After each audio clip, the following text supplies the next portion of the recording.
from another planet? Is Janet from another planet? Is Janet from another planet? Is Janet from another planet? Is Janet from another planet? Is Janet from another planet? Is Janet from another planet? Is Janet from another planet? Is Janet from another planet? Is Janet from another planet?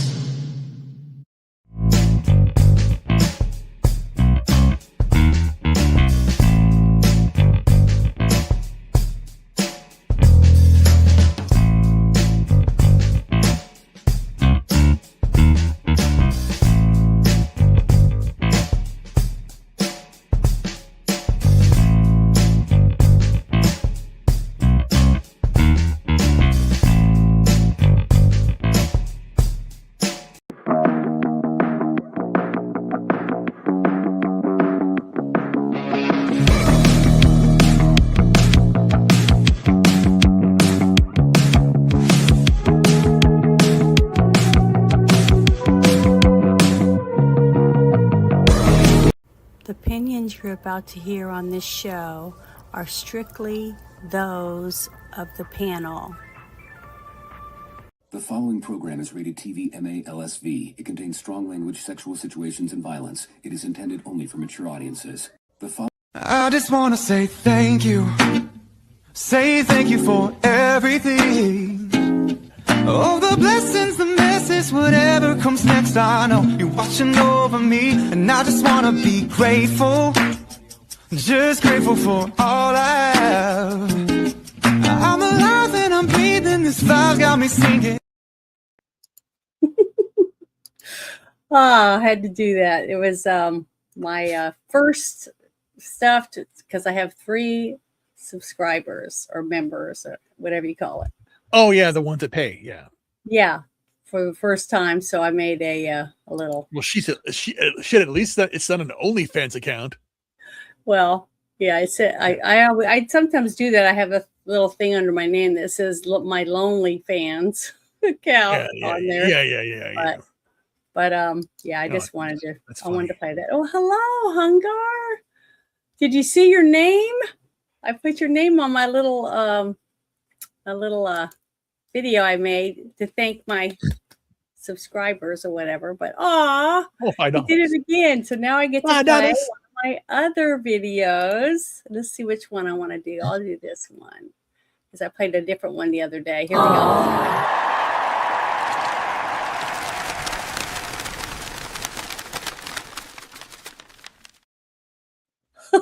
That's funny. I hope you like that one. I've been trying to make a few of them, but thank you very much, Hungar. Really appreciate you joining me this evening, this nice evening, because it's not raining or bad weather. We had a pretty nice day, but to have the shit show tonight. But there's going to be some good shit for at least for one side, a little bit more on one side than the other tonight. But thank you so much. I really, really appreciate it. You're such a sweetheart. And I'm lucky to have you as a person that subscribes to my channel. So thank you so much. Really, really appreciate it. But hello, Lloyd Christmas. How are you? Hope you're doing well. And I want to say welcome to Ruben for joining me this evening to talk about some of the great stuff that we're going to be bringing up. But the first thing I wanted to dive into, I'm hoping Jackie can come in for a little while, but if she was running late, she had to go to work, so she won't be able to help me. But but George stepped in. Hello, George. Nice to see you this evening on a Friday night. I did a music stream earlier today for on X. I did I said in the news, and it was all Huey Lewis in the news videos, but I did it on X because I can't do it on YouTube because I'll get in trouble. So I just did it on there. But just to kind of get me back in the practice of doing those. But this first thing I want to bring up, it has to do with some of the things that's been going on for the last, week or so. And I wanted to make sure I brought up the right one. Let me make sure I bring up the right one. Okay, it's number 15. Why do I do that every time? It seems like it's either lopsided or not lopsided. So hold on, I gotta get it. I think this is it. Yeah. Okay. Oh, no, I can't do this one because I don't want to do it because I didn't get her answer to do it. So I'm not going to play it yet. Sorry. Because Erica Kirk had done a video on her channel in response to some things, and I wanted to play it, but I asked permission and they haven't responded. So I'm not going to play it because it's very personal and I don't want to be one of those people. Yeah, but so you can't play you'll get in trouble by showing it? I might. It's off her YouTube channel, so I don't want to so then here is something interesting. I don't know if you want to at least describe what was going on, but I saw the video. Basically, the idea that she has been basically, character assassination on her part ever since it was first reported that she spent $100,000 or some amount of money on a black outfit to wear. The reason being is that she flew there and she had somebody buy all the outfits because she's concentrating on that, and she wanted to dress up, for it. You mean for the other night? No, for the when Charlie was. Oh well, she was just talking about how she just wanted to clear the air about the other night, about her reaction after the shooting at the gala. Right. But she was very upset with people who were saying bad things about her. Yeah, I know, but who wouldn't be with some of the stuff? But the thing is that, did you see the response that somebody did? No, not yet. Jennifer Welch, if you look it up, did a mock video responding to her, and what she spewed was one of the most vile and disgusting things I've ever seen. No, I haven't seen that. Let me find it. She made fun of Erica Kirk, basically. Yeah, but I don't want to play it. I don't want to play it on my channel. No. I'm just saying. But that's the thing. I want you to look at it, and you can share it with people so that they can see it. Well, yeah, share it with me in the private chat. Yeah, I will. Okay, well, this is the video I wanted to share. I wanted to share you this, and then we'll play the one after, because this is an actual video of Johnny Carson on ABC, the same network that Kimmel's on, right? And he did the opening for the Oscars, and he was going to do it the night before, but the night before was when Reagan was had an attempted assassination on President Reagan, so they waited till the next night to do it. And it says Johnny Carson opens the 1981 Oscars a day after the assassination attempt on President Reagan with genuine class and respect. The entire liberal Hollywood crowd erupts in applause. Today, Jimmy Kimmel jokes about Melania Trump becoming a widow.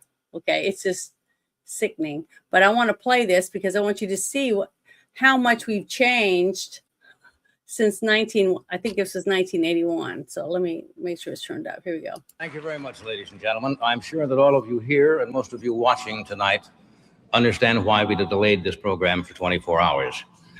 Because of the incredible events of yesterday, that old adage, the show must go on, seemed relatively unimportant. The Academy, ABC Television, and all of us connected with the show felt because of the uncertain outcome, as of this time yesterday, it would have been inappropriate to stage a celebration. But the news today is very good. As you know, the president is in excellent condition at last reports. He's been conducting business.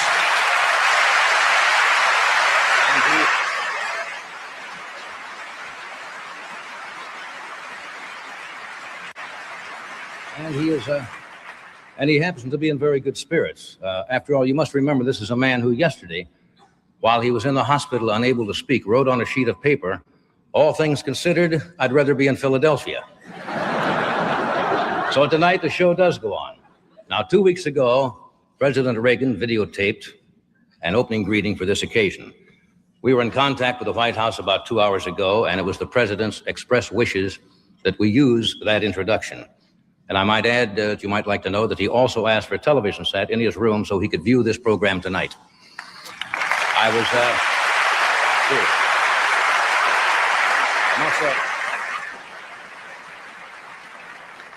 actually, the president was in such good form today, I was very tempted to call him and ask him if he had any more of those one-liners that I could use. So it is especially pleasing tonight, ladies and gentlemen, to be able to say, here is the President of the United States. Well, I just wanted to play that because once I saw it, because I'd never seen it before, but once I found that and I watched it, I was like, we have fallen so far into the gutter that we can't even talk nice about our president of the United States or any of the other person that's official about being someone trying to kill them, whatever side they're on. I didn't vote for Obama. I didn't vote for the Clinton. I didn't vote for a lot of these presidents that have been president, but I never would badmouth them and say horrible things about their wife or them if somebody tried to kill them. I mean, it's just despicable and sad, and it's not funny. I don't care if you're a comedian or not. That's just not funny. But the fact that ABC, the same people that had this wonderful gentleman on there with some class and taste, with such respect for the president of the United States, even though, yes, he was once in Hollywood, right? But he was now the person running our country. He was the face of our nation. And the way these people treat Trump, it's shocking that we don't have more countries that hate us because they look at us like how weak we are when we had a president that could barely walk or speak. And then we have a president that's doing all the things that Trump has been doing since day one, starting off the second term. And nobody on that side says anything nice about him. They push it and push it and push it until, then people are shocked that somebody wants to climb over the fence at his house and try to kill him. It's just doesn't make any sense. That's common sense would tell you if you say that enough, sooner or later, someone's going to take your word for it and just do it or try. But you have to remember the mentality of somebody on the left is basically that their entire life they have been told certain things. And we have not paid attention to how we educate. That's why we have what we have. And it basically, there is no more debate. There is just, yelling and screaming. And I remember the moment that it really, hit me was the 2000 election. It all started there. That was the first foray where it's basically, the narrative was that Al Gore won and he did not. And, and the thing is that, that's when they basically devised their scheme. And then back then you can actually, I know it happened because I was there and I saw it happen, where everyone was making fun of who was Catherine Harris at the time. She was Secretary of State of Florida. And they basically said that she's an idiot. And that was the public outcry. And that was done in movies and TVs and shows and everything. So the Democrats at the time said that we have to control every state. And that plan worked because, as you know, a majority of the states that are democratically run and democratically ruled, their rules for voting, they have the governorship and the Secretary of State. So they handle the voting aspects. And you see this happening now. The same thing happened in Louisiana, Virginia, California. It changed because that's why California is set the way it is. They want to control each state so that they can have they can control the swing states. and that's Yeah. why that's how it's operated. So then you have the education system also it's doing it, and you have and corporations doing it. It's all about control. And it used to be, okay, you have your opinion, I have your opinion. What can we agree on? Mhm. And we come together and we do it. Now there is no agreement. There is basically these master charge bills. You saw what happened. We haven't had a budget since 2000. So then Yep. at you had the rise of Obama, the Manchurian candidate, and you had and Trump is the reaction to Obama because they pushed too far, and Trump is to push back. Now, the language that Trump uses is harsh, but again, you need somebody to come up and clean the mess. And what you see now is just complete garbage all over the place. Yes, go ahead and play this one. Yeah, this is a good one. I went through and I tried to get videos about the same topic, but not the exact same content. That's what I was trying to do. All about what I wanted to play, and about why I picked that video to play, because that's what we should be seeing on TV when it involves our president or vice president, people like that, not what we ended up getting. I mean, it's just ridiculous. And the fact that they didn't fire him immediately after that tells me the character of the channel. And I won't put any money into people that do that kind of stuff and get away with it. So I won't be watching ABC, and I won't recommend anything on there. And it's sad because, if it was their dad or their uncle, it would be different, but it isn't. They look at other people like they're just a mat that you lay on the floor and wipe your feet on. They don't have respect for anyone. And how can people respect other people that don't respect other people? If I walk around and said, fuck you to everybody, why would anybody be nice to me and want to open the door for me or, say a kind word when all I ever do is say, fuck you to everyone? See what I mean? That's what I'm talking about. And I just think it's pathetic. But I'm going to go ahead and play this one now because I think it's a really good one. Here we go. Let me turn it up. We are joined by Mark Beckham. He is senior advisor to First Lady Melania Trump. We can't figure out why Kimmel still has a job. What was her reaction when she heard that? Well, I think initially the reaction is Kimmel needs to go. It's time that ABC stands up and terminates his employment. And this isn't a freedom of speech issue. The issue is purely commercially natured. Why does ABC and the advertisers want to stand behind Kimmel when over and over again, for such a long time now, he spews this hateful rhetoric, this political divisiveness? It's clear that his intent is not to entertain. He's not funny. He's not a comedian. He enters the homes of Americans every single night. 50% of them don't agree with his perspective, but yet ABC stands behind him. Yeah, what about, he was suspended the first time because of making jokes after the death of Charlie Kirk. Sorry, the assassination. I don't think it's funny. But what about Kimmel supporters who say, this is the First Amendment, it's comedy, it's freedom of speech, he can say whatever he wants? I don't think it's funny either. And frankly speaking, I think we should take an analysis of what the Democrat Party means today, what it has become. First of all, I read this week, just maybe yesterday in the Wall Street Journal, that political violence has increased from Democrats against Republicans. It's no longer mainly Republicans against Democrats. Second, think about the Democrat Party and who has stood up against this rhetoric yesterday. Axelrod is the only one. He said there should be an apology, and Fetterman. What does it mean when your entire party doesn't see a problem with this hateful rhetoric that has now turned into 3 assassination attempts of a United States president? I want you to take a look at video and let me know your thoughts, because I was watching the First Lady right before and the seconds after at the table where they heard the shots ring out. And immediately she looked a little dazed. And then it was like it sank in, and you get that, wow, this is real. They want us dead.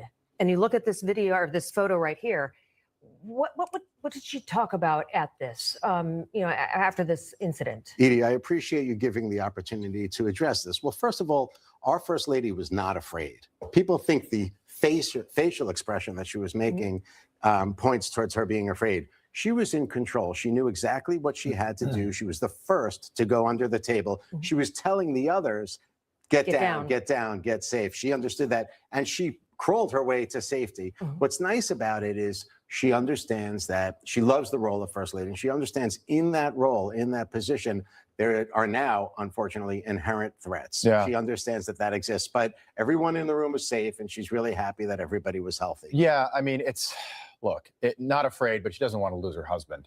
And she wasn't there in Butler, Pennsylvania, and she wasn't on the golf course in Palm Beach. But I'll tell you what, she was sitting right next to him on Saturday night. And the rest of the media, they make this about how traumatic this was for them to experience it. People thought it was dishes, not gunshots. Think about how traumatic this is just for the Trump family. Yeah. Think about how traumatic it is for Barron Trump. Okay, nobody talks about him. He's a young guy now, 19 years old, and he's now had to witness this 3 times on television. RFK had to witness it once, and he lost his father. Okay, now Barron Trump's had to turn on the TV 3 times and witness 3 separate attempts on his father, who thankfully is still with us. So then what do we do? What do we do as a society to stop that type of pressure? How could young people that want to get into politics go You into could start with politics? getting rid of Jimmy Kimmel. I agree. You could I start with agree. getting rid of Jimmy Kimmel. I And by agree. the way, I think all of these station groups are looking at this very seriously. It's only Tuesday. A lot can change in a couple of days. But they're trying to see right now, can we weather the proverbial storm But what without about- making a move? What about the stockholders of ABC? I mean, if I don't have that stock, but if I had that stock, I would be going, wait a second, you're losing money. You have to fire 1,000 people from the entertainment division. You know that you can go to this one show and that it itself is losing you $30 to $50 million a year. And you recoup that money right away. Yeah. Who runs a business like that? It's a poor business decision. There's no doubt about it. Why? But Then it's why? What do they fracturing. want to It's do? also fracturing our community. So you could look at some of the advertisers for Kimmel's show. They've actually supported the 47th presidential administration. They've supported the First Lady as well as the president. If you take a look at the list, you'll see there are people who have been supporting the president since the 47th administration has started. Yeah. What's interesting to me about this whole thing is the fact that the stockholders or the people that advertise on that channel didn't immediately contact them and say, he needs to be fired. I can't believe he would do something so low to say something like that, so hurtful. And it was like stabbing the president in the back because he didn't die. You know what I mean? It was like he was pissed off. That's what it seemed like to me when I heard it. And I don't even watch the show, okay? But it made me feel like he was mad because he didn't get shot. I know maybe I'm just, I don't know. Maybe I'm filled with hate or something. I don't know. I don't understand it. But that's how it came across to me. And I thought it was horrible. And I almost started crying when I thought about the way it probably made his wife feel. It was heartbreaking. I mean, I can't believe that he wasn't immediately canned. I mean, it's just not something you should do. I mean, there's a song in the movie Chicago that 2 of the stars sing in the prison, and they're talking about we don't have any class. There's no class anymore. What happened to all the class? People being classy or whatever. And that's what this to me sounds exactly like that. We have basically dried up as a society that has any. But the thing is that I think when was the Chicago? The Chicago movie is based in like the 20s and 30s, around there, I believe. So around there. And 100 years later, we're still doing the same thing. That's the whole point. It's sad. It's not good, But again, I don't. But the thing is that, from my perspective, I don't care because I don't watch Kimmel, and I never liked him. Mm-hmm. Even because think about it, he went from the Horn Dog, which is pathetic. I never saw the man show. I just thought it was stupid. And now he's the exact opposite. but it's again, but it's again, it just, it's very, his story is very, very strange. That's all I have to say. You know. Yeah, I don't really know anything He's not about him. funny. I don't even think he's funny. I've never watched it because I never thought the show was very good. No. So, you know, I don't know. I don't know what to tell you, but yeah, It was lowball humor, and then it was lowball humor that he had on his show. I never watched it. I preferred Carson and Conan, you know, Leno a little bit, you know, here or there, and then I just never liked it. And then, but then it just snapped, and then it snapped with everybody. But that's the thing. It snapped with everybody because that was the idea that Trump did the exact opposite. The only person that who really knew or who was really honest about Trump when he won the first time and told the story per se, and he did it in a funny way, was Dave Chappelle on Saturday Night Live. You know, I found this and I just think it's so funny. See, I can laugh at dumbass, stupid stunts. Okay. And when someone makes a meme about it, it's funny. Okay. This is funny. You got a bunch of people goofing off, not paying attention when a guy just runs through with a gun. Right. So, but it's not hurting anyone. It's not pointing at any one specific person. You don't know any of these people from the video. But when I show you the stuff that I'm going to show you next, you'll get this whole post. But when I saw that, I had to bring it up. I just thought it was so funny because it's exactly what. Oh God, some of these memes are really good, but it's, you know, it's not the same thing as making fun of a woman that her husband, you know, she should have been a widow or whatever type of thing. It was just, to me, it wasn't funny. It was not even dark comedy. You know what I mean? It was pathetic is what it was. But I want to share this next one. I thought was went along with this whole thing. So let me pause it. Okay, here we go. Make sure it's turned up. Yeah. Fox News alert, the Justice Department just released new video from the assassination attempt on Donald Trump. Senior national correspondent Kevin Cork with more. Kevin. Jesse, this newest video released not long ago by the U.S. Attorney for the District, Ginny Pirro, shows Cole Allen wandering around the Washington Hilton the day before and the night of the attack. And there's a fascinating image of a service dog seemingly sniffing out the alleged would-be assassin just before he sprints past the mags. Now, Saturday's images show a relaxed Cole wandering around the hallways, strolling, even appearing to look around at various doorways and possible exits. That was Friday, by the way. He also spent part of his Friday checking out the gym, which, given his physique, may have been his first time ever inside of one. There, he smiled and chatted up a staffer, wandered around again a bit before he eventually bailed. But the next night, he's actually behind a doorway in the upper right, upper left part of your screen there. And check out the service animal. It appears to want to engage the shooter, but the handler pulls the dog back. And then moments later, Allen emerges with a shotgun in hand and gets off at least one shot before sprinting past agents, allegedly falling down right into the hands of other agents, somehow managing to avoid being hit despite a hail of gunfire aimed in his direction. Now, all this, by the way, Jesse, happening on a day that his lawyers argued that despite being armed to the teeth with multiple weapons during that alleged commission of a crime, that Allen shouldn't remain in custody because he has no priors, because he apparently went to church and only had a pump-action shotgun. Now, for the record, he was carrying a fully loaded 12-gauge Mossberg Maverick with an extended mag. Prosecutors previously released a selfie showing him heavily armed, including a .38 semi-automatic handgun and multiple knives. Meantime, the head of the U.S. Secret Service, Sean Curran, today defended the security protocol Saturday night, saying the site was set up perfectly and that he wouldn't change the site again. He also said the agent hit by gunfire Saturday was not the victim of friendly fire. Allen, for his part, has yet to enter a plea. His next hearing is coming up May 11th. And again, I just want to reiterate, kudos to the handler of the service animals. I wish they had let the dog sort of check out that doorway, because it looked like to me, Jesse, the dog knew that guy was behind that door. Yeah, you know, these dogs, they're trained to sniff for explosives, narcotics. I wonder what hit that dog when his nose went through that doorway. Yeah, it does make you wonder because you're right. Some of them can smell the explosives. They can, maybe the dog has been trained to sniff out gunpowder. Who knows if the weapon had been fired previously? I just don't know.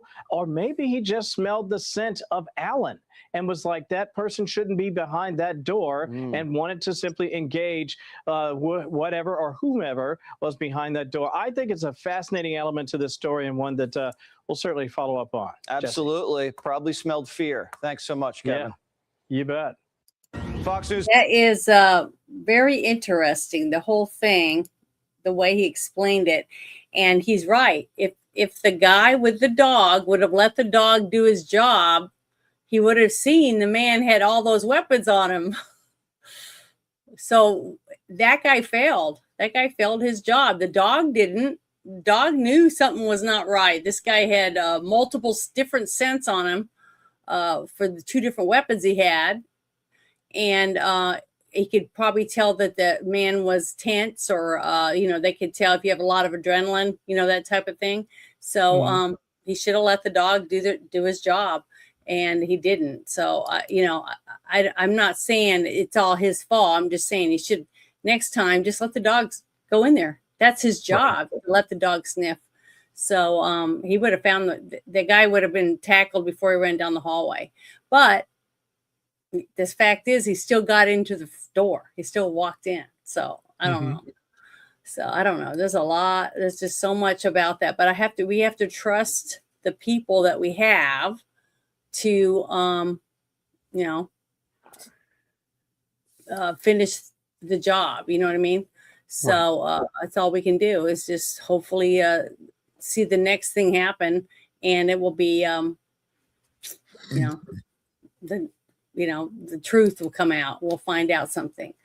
But I wanted to share this, because this is what this other person was talking about. He said the canine appeared to be suspicious of White House Correspondents' Dinner shooting suspect Cole Allen, but was pulled away just seconds before Allen charged. Because if the guy would have looked in the door, like I was saying, with where the dog was trying to go, he would have seen that he had the knives on him and the guns. So to me, that was a huge, massive failure also when I saw that, especially look at with all the people that were there. If he would have said whatever the alert word is in that doorway, I mean, look at all the people that would have run in there, and he would have been in that room. You see what I mean? So I don't know. I just wish that it's kind of making them look really stupid because they just look dumb. They just look clumsy. They just don't seem like they got it all together. You know what I mean? It's like they've never been in this situation before. You remember with the attack on Trump when he did get shot and he got his ear clipped? The look on the small blonde face was up to Trump's chin. She was too short to protect him, because you're supposed to be tall as the person or taller. And the fact that they gave him 2 short little women to do it, I just thought was ridiculous. And I'm a woman, but I want someone who can do the job. I want someone who wants a 200-pound woman to show up that's 5'2" if she's a fireman, okay, and she can't lift the hose, she can't carry the ladder, she can't do the job. Why would you want her on a fire truck and risk people's being trapped in their homes because she can't do it? It's just dumb to put someone in a position they can't do the job. And apparently it looks like, man, hope their supervisor looks at those videos and says, man, every one of you guys are messed up. So you should have, there was just so many things I saw in there, like that thing laying on the ground, and nobody standing there to make sure no one goes past where he was at, that type of thing. I don't know. Just really pathetic, I think. But let me bring up this next video.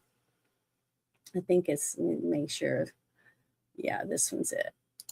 Here we go. I thought this was pretty good. Let me pause it. It's another interview on the same thing, but I like how each of these have different context to it. So I just wanted to play it, but here we go. Terrorism that you say, well, now we'll never know. What could it possibly be? Well, they're running away from this story because they know they got their fingerprints all over it. I disagree with Harold with all due respect. A call for unity is not for us. We don't need it. He called for it, though. No, I'm just saying that it's not for me to hear. It's for your side. We don't need it because it's only a one-way thing. You mentioned some examples like the Pelosi thing, which is a mental illness thing. The Wisconsin thing, we still aren't sure what the hell happened there. The Whitmer thing was a plot. Who created the plot? That would take an entire special to go under. I disagree with Jesse. This guy did hear voices. They were Tim Waltz's, they were Ted Lieu's, they were Brandon Johnson's, they were CNN's, they were The View, they were MS Now. Okay. I think this is a helpful assassination attempt because it is the first one to show that you can be radicalized by liberal smugness. If you read his posts and if you read his manifesto, it sounds like every smarmy, sanctimonious, self-satisfied pronouncement from an asshole like Brandon Johnson, like Waltz, like Lieu, the people who think they know better than you. This guy was not a crank. He was not deranged. Don't buy into that narrative because it lets these pompous asses off. He didn't do this because, as Jesse said, he didn't have voices in his head. He was just following orders. He was operating on a filter that said Trump was Hitler, and therefore it would be immoral if you didn't take Hitler out. So his filter is actually making him logical. He's the sanest one in the group because he took them at their word. When MS Now says Trump is Hitler, he's the sensible one. He went out and went after Hitler. Now, if you told him he was wrong, would he listen? No, because you know this guy. You've run into this guy. They think they're right. This is the big point. The biggest problem, and I don't include you in this, Harold, the problem with the left is the lack of humility. This is what has always bothered people on the right.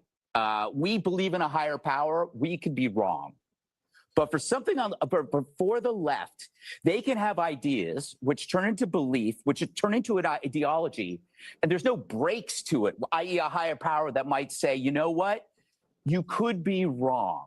This is a guy that when you read his stuff, he is right on everything. When you read his posts, when you read his, and then if something disappoints him, it's everybody's fault. This is exactly the same kind of person you run into at BLM, at Antifa, at any protest. Your liberal friend who thinks the world is out to get them, and yet they sit at home and they do nothing and they blame Trump. This event exposes that. It also exposes the myopic egoism of the media who, in the run-up to the dinner, said, you know what, it's really about a threat against the press. And who brought on the threat? Well, it's this orange demon, Trump. But it turns out the guy who's getting shot at isn't the press. It's the orange demon that you have turned into a Hitlerian figure. He's the one facing the actual threat when all he's trying to do is what's best for the country. You may disagree with it, but you are the guys that created the rhetoric. So I think that this was a helpful assassination attempt because A, nobody got hurt. I'm not going to go with the conventional thing. Thank God, thank God, thank God. You can't write this off as a deranged person. And that is the lesson. You can learn how rhetoric turns into action, how there are security lapses in a hotel. How the hell was he not shot? Did he just trip? I mean, the Hilton, Paris Hilton is harder to get into than the DC Hilton. and I think the biggest thing here, and it'll go, and this is, it kind of goes back to COVID in a way. It's how scientific minds, this guy was an engineer, can do evil because it's unfettered to a higher power. He was making the decisions. He had control, just like Fauci, just like everybody that tells you, you are wrong, I know better. That was the whole point of his screed. When you read it, didn't sound crazy to me. It sounded like a guy saying, dude, I'm smarter than you are. It's a Unabomber. But I'll tell you this, there have been attempts on presidents. It's pretty scary. But what do you take out of that rant from Guffield? No, he's right. He's right. that about everything. Again, it's the ideology. Basically, it's how it's indoctrination. It goes back to what I said before. In the year 2000, they did the governorship. They went after the Secretary of State, and they went for education. Education changed, and you see that happening every 10 years. So that's when they do the great changes for for the census, and they change policy every 10 years. And you see from 2000 to 2010, 2020, see the change, and even between the biggest change happened 2010 to 2020, because again, you're right in the smack in the middle of that. You have Trump, and that's what changed everything. So now they're not teaching. They're how'd you say it? Which it's the irony here of the greatest irony of all. They're not teaching world history. So how in the hell can they say someone's Hitler if they don't teach history at all? And then, of course, then you have idiots that actually say, "Oh, well, National Socialist. That's how it. Well, that's how it was." But the way they'll say that. Well, they call the who is it? North Korea is the Republic of North Korea. So then means being a republic, United States, the same? They're using language wrong. They're doing it all the time, and that's the thing. And take it at professors and the teachers and people like that, and other politicians that are using those certain words to get young people by just like they do with when you kidnap someone, you constantly tell them the same thing over and over and over again, right? And over time, they start to believe whatever it is that they're being told. That's what some people. That's what. Because again, that's the thing. They stand for nothing, so they'll fall for everything. All of them. I don't. And I'm just done with it. Yeah. They listen to the distortions.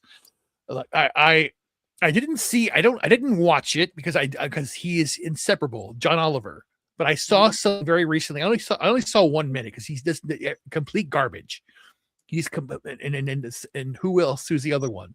It's still garbage. It's all. I'm done. I'm not listening to it at all. I don't listen to. I stopped watching Fox a long time ago too.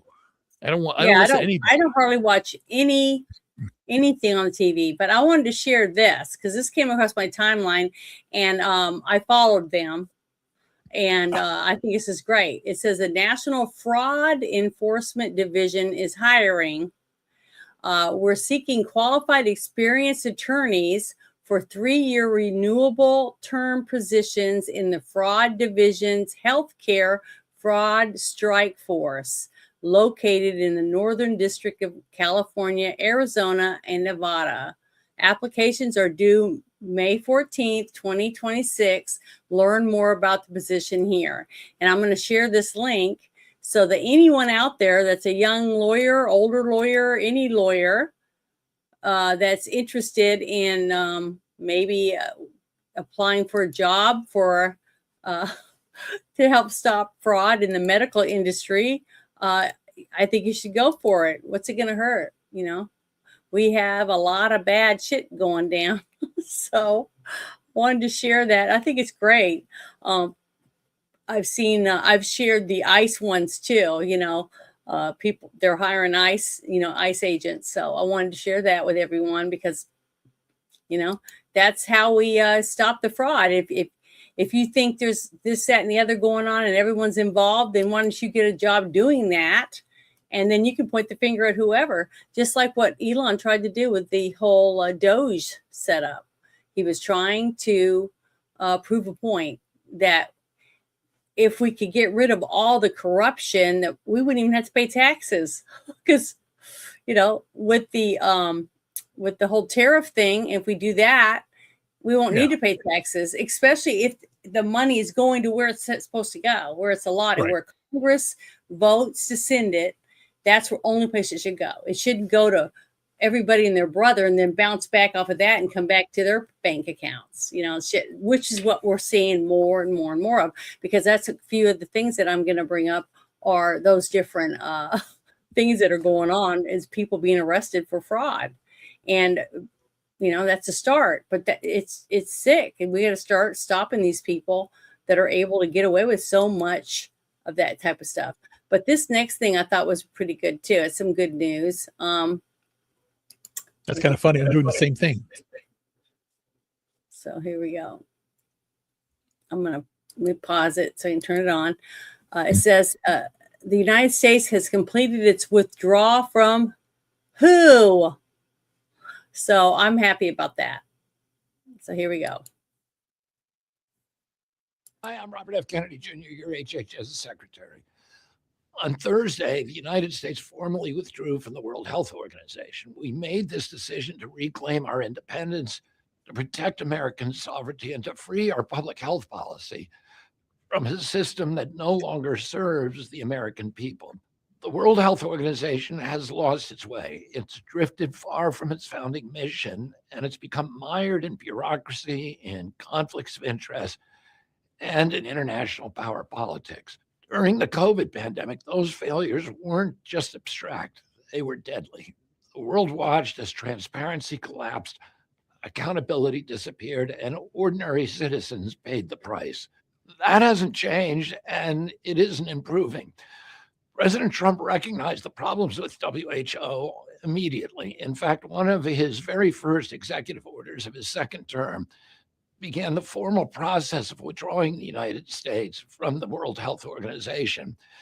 It was an early, decisive signal that American health policy would answer to the American people and not to foreign bureaucracies. Today, we're completing that action. Protecting Americans here at home and abroad is our top priority. And that's why my team at HHS, working closely with the HHS career civil servants and scientists and the State Department, has strengthened our biosecurity, upgraded disease surveillance, improved outbreak preparedness, and expanded the rapid response capabilities for any public health emergency wherever it begins.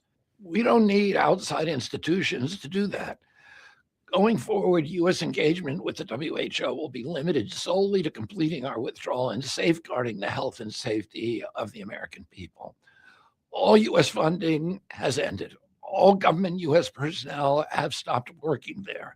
I believe this deeply, that only the United States has the scale, the innovation, and the leadership to drive global health solutions that put people first, starting with our own citizens. Although we are withdrawing from the WHO, America will never withdraw from its leadership in global health. America will continue to lead. We will lead with science, with integrity, and with transparency, and with accountability. And let me say this clearly, for the Americans who died alone in nursing homes, the small businesses that were destroyed by reckless mandates, the families whose lives were upended by unelected foreign officials who never answered to them, this decision is for you. Thank you. Great. Produced by the U.S. Department of Health and Human Services. That was awesome. And it was nice to hear that. And it, just like what I've been saying, it's going to be hard after 4 years of this type of transparency from the different leaders that are in office trying to run things and straighten things out and get it back on board. And they're constantly having meetings and telling the public what they're doing. You know, they have all these journalists in there and they tell them, this is what we're doing. This is why we signed this executive order, or this is signing this law, whatever. It's because they're trying to be transparent. Okay. What transparency did we have during the whole 4 years of Biden? Okay. Half the time he was in his basement, nobody could even talk to the president.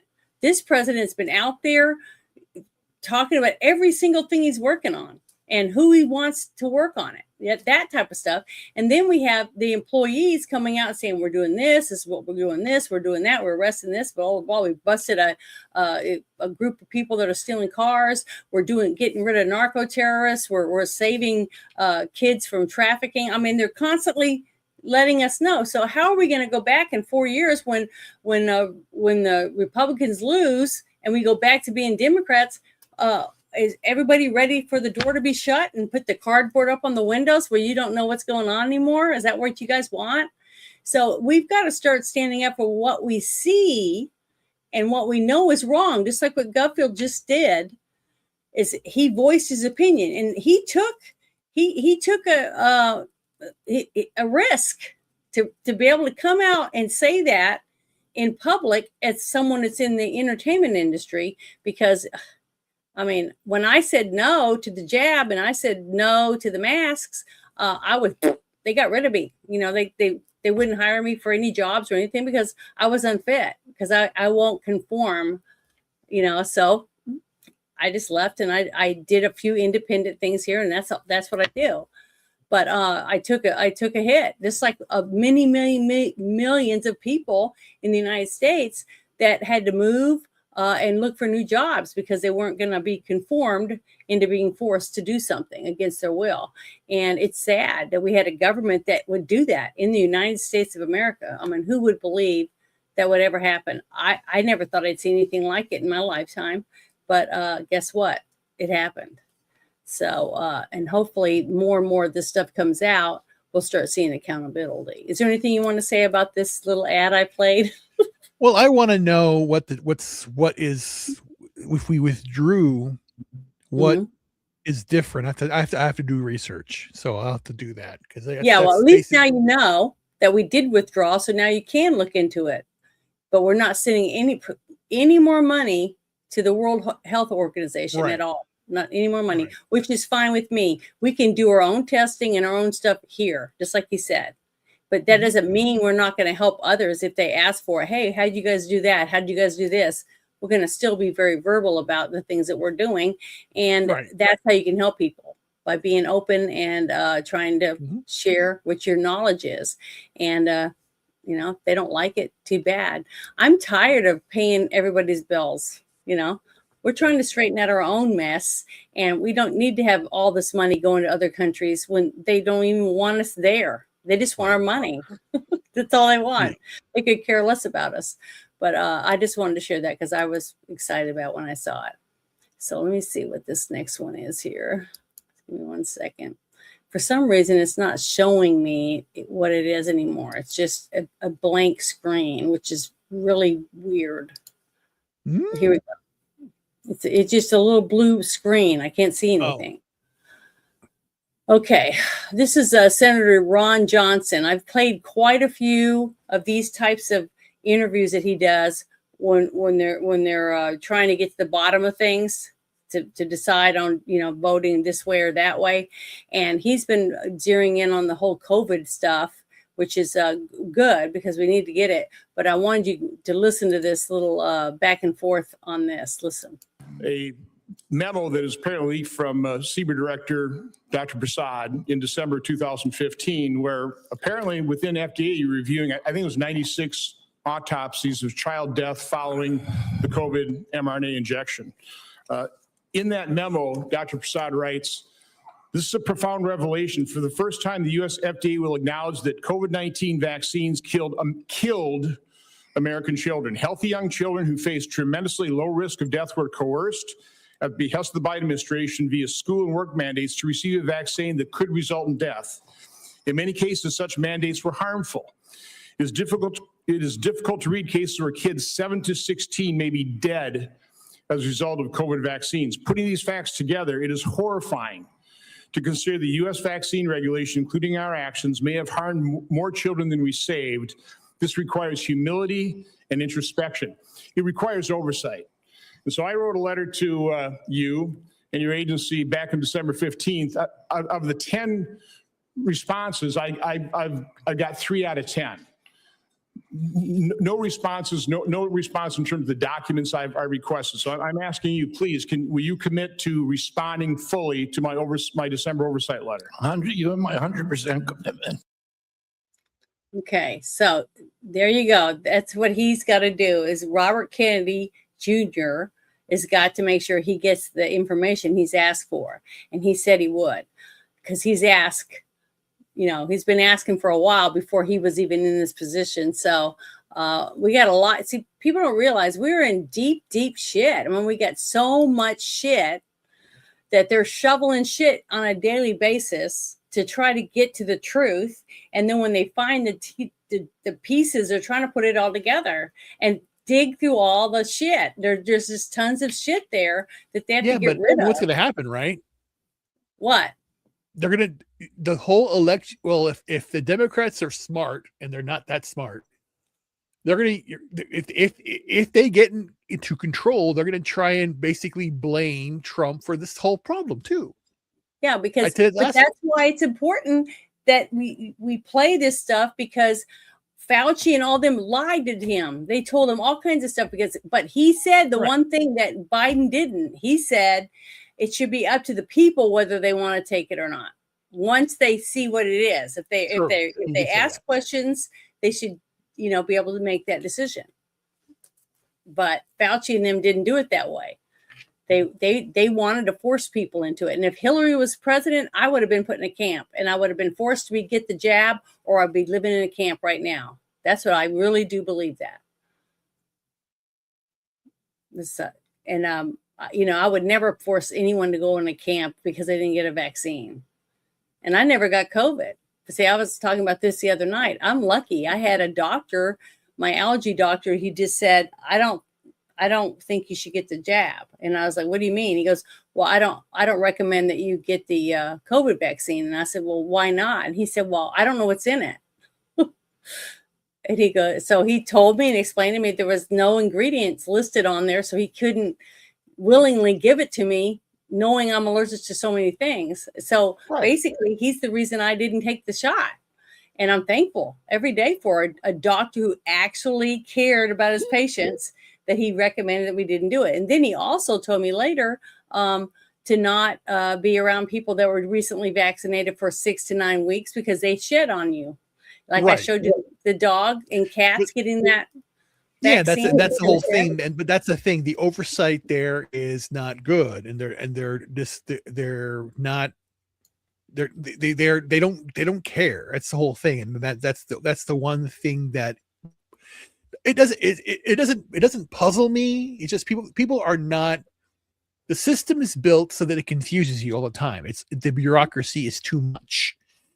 And that's what Trump is trying to be as transparent as they can with the amount of bullshit they've got to go through to get it out to us. Exactly. We'll see what happens. Oh. Sorry. I know That's that you're getting worn out. That's the first yawn. Shit. Sorry. But this is the same guy. Senator Ron Johnson drops a bombshell on the COVID injections right here. So I'm going to play this with this little journalist, I guess, asking him a few questions. But here we go. Hello, everyone. Alison Steinberg here with Lindell TV. We're with Senator Ron Johnson, who's doing fantastic work on exposing the lies behind the COVID shot, as you call it, because it's not actually a vaccine. Talk to us about what you covered today in the hearing. Well, I call it injection. Injection, because it's not a vaccine. Yeah. I mean, it really is. It's a platform that turns your body into, every cell in your body into a manufacturing site of the spike protein, which is the most toxic part of the coronavirus. Gee, what could go wrong? Yeah. So what we revealed today was the fact that we uncovered in the documents provided us by Bobby Kennedy's Radical Transparency, the fact that Peter Marks, who's head of CBER, was told on March 1st of 2021 that the mathematical algorithm they were using to analyze the VAERS data was going to hide safety signals. He was told this. And then 26 days later, they used a updated algorithm that unmasked those, told there were 49 cases of severe masking, 25 safety signals of serious adverse events. I mean, sudden cardiac death, pulmonary infarction. I listed about 10 of the 25. Yeah. And rather than, pit a medal on Dr. Anna Scharsman, on her suit coat, they shunned her aside. They told her to cease and desist. They didn't want to see it. They continued to use the old system, knowing it was masking. Again, as I said, you don't need a sophisticated mathematical model to take a look at what was happening in 2021 as deaths and adverse events exploded. Even on a adverse event or a death per million dose basis, it was 55 times worse than adverse events on deaths on flu vaccines. Yeah.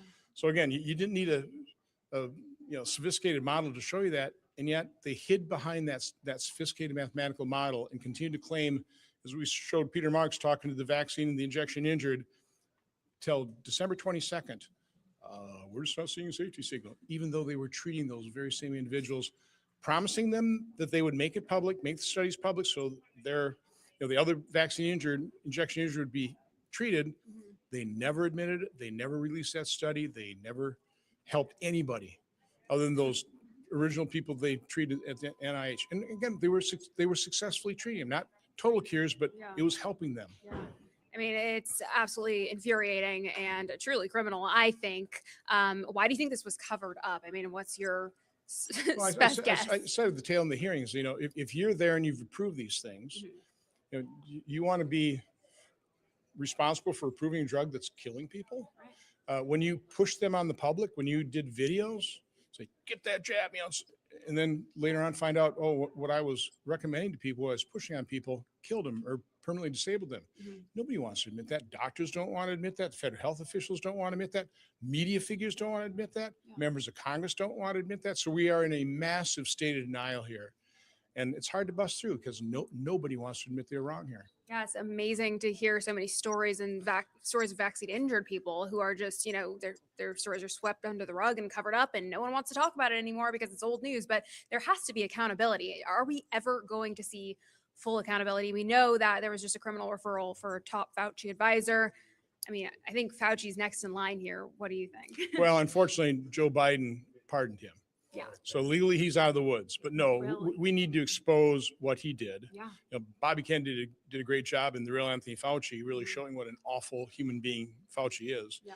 We need to continue that exposure.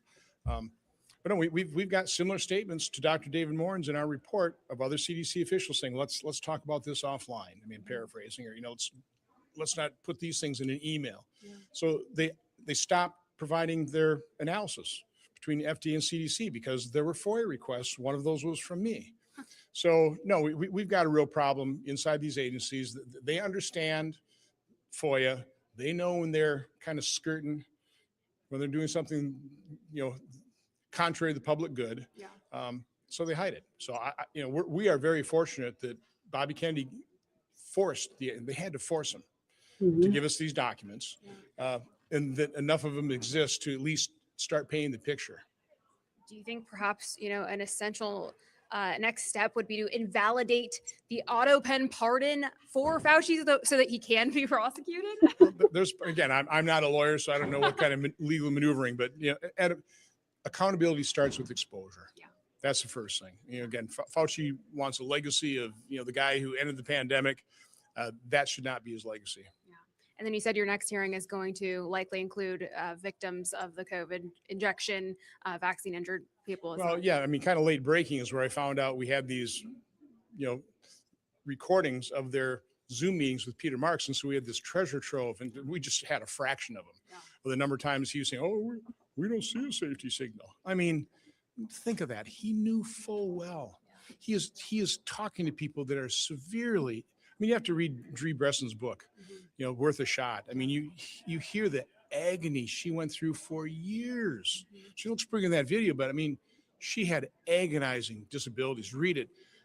Peter Marks knew that, and here he was just sitting there, bold-faced, lying to him, going, we're not seeing a signal.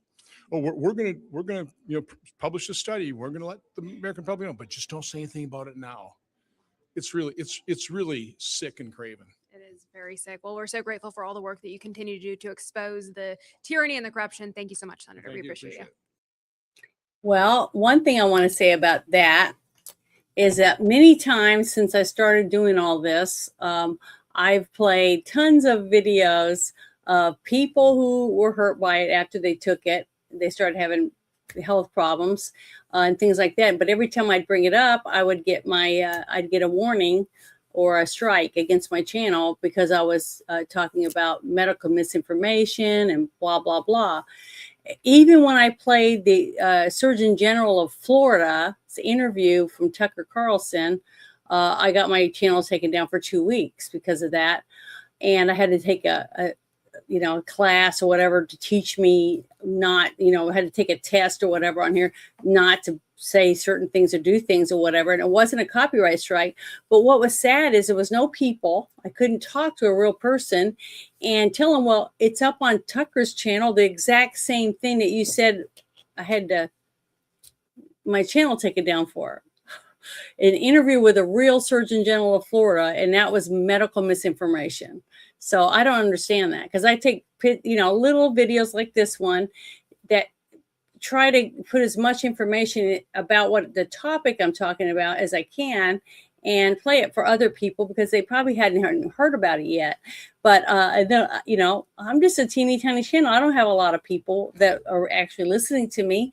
But the fact that they didn't even want me to share what the Surgeon General of Florida was saying, that was elected for the state of Florida, he's an idiot or something, like he was lying or whatever. See, they're so stuck in their mind, in their point of view, just like what Gutford was saying. They won't even listen to anything you have to say, even if you have facts. They don't even want to see factual information.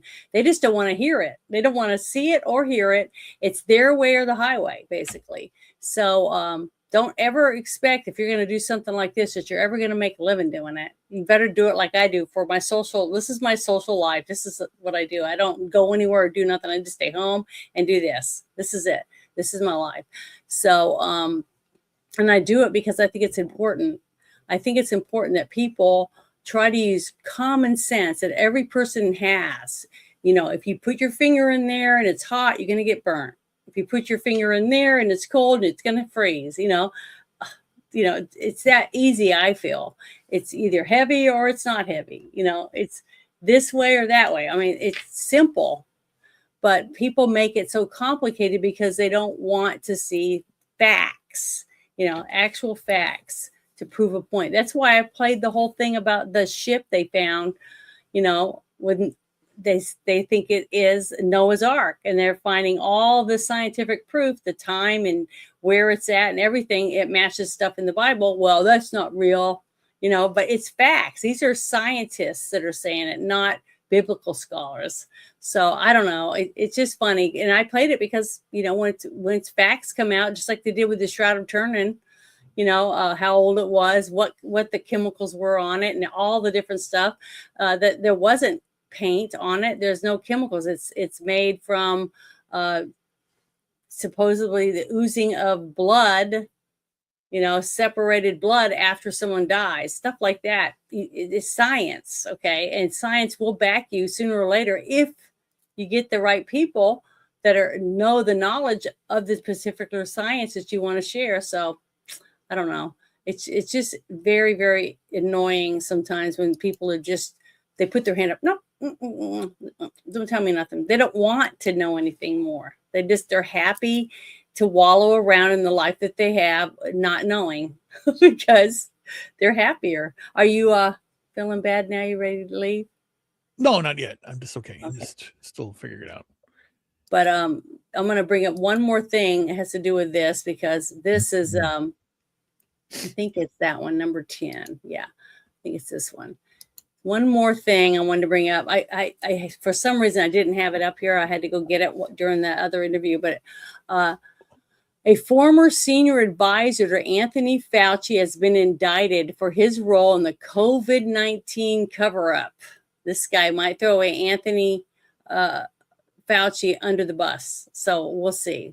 But here we go. This is the news about it. Former top advisor to Dr. Anthony Fauci now facing criminal charges.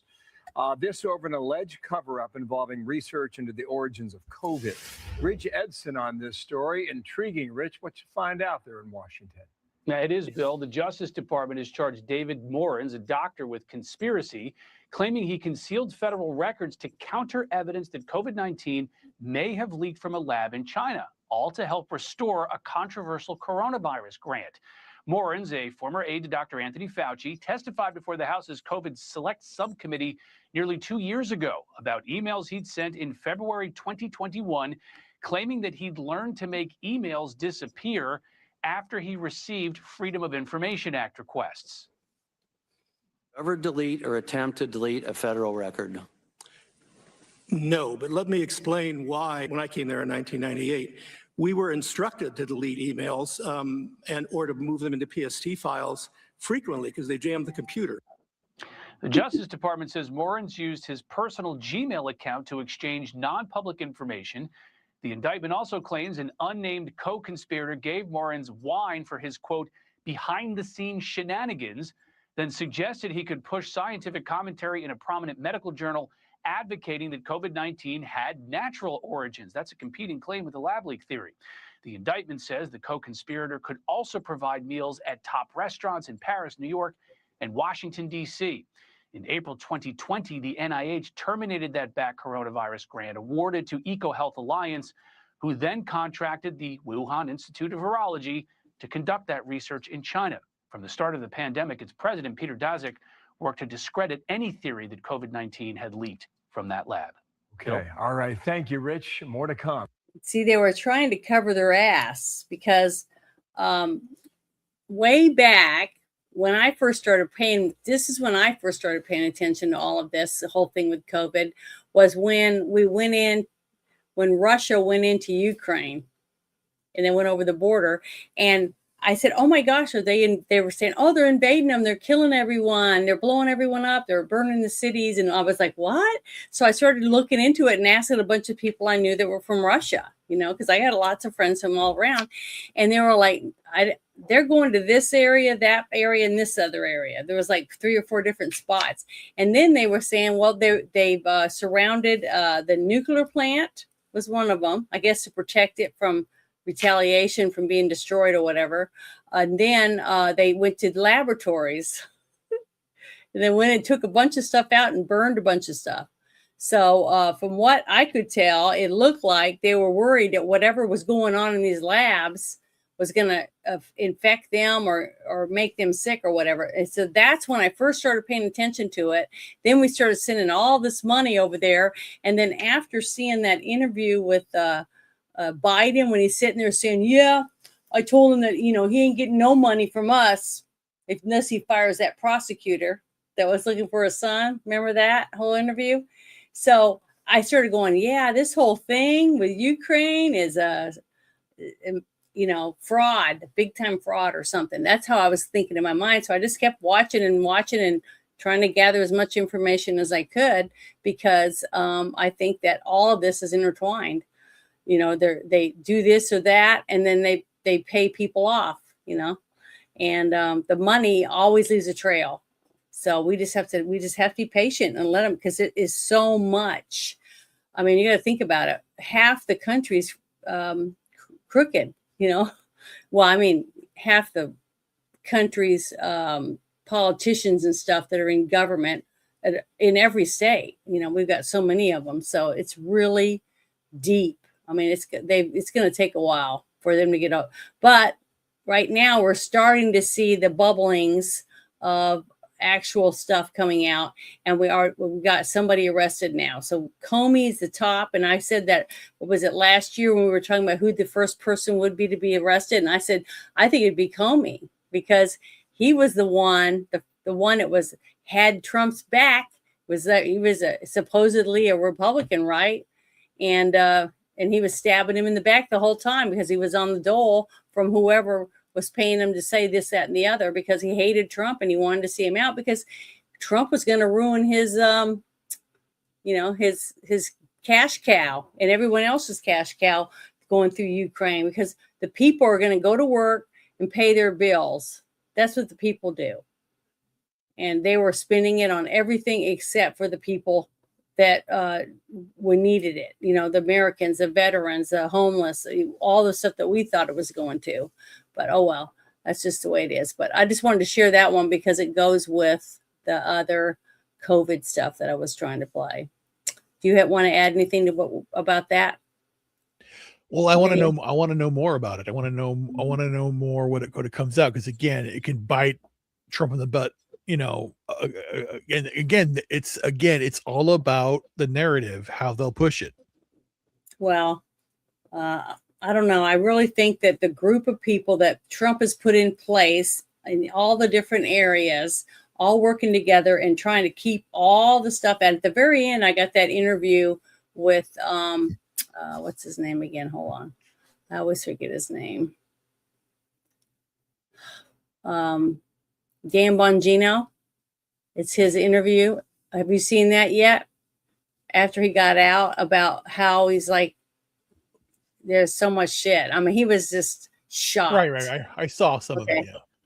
So, you know, it's going to come out. Everything's going to come out. We just have to be patient. And the thing is it's going to take a while for all these people to go to court. I mean, there's thousands and thousands and thousands of people involved. That's a lot of people.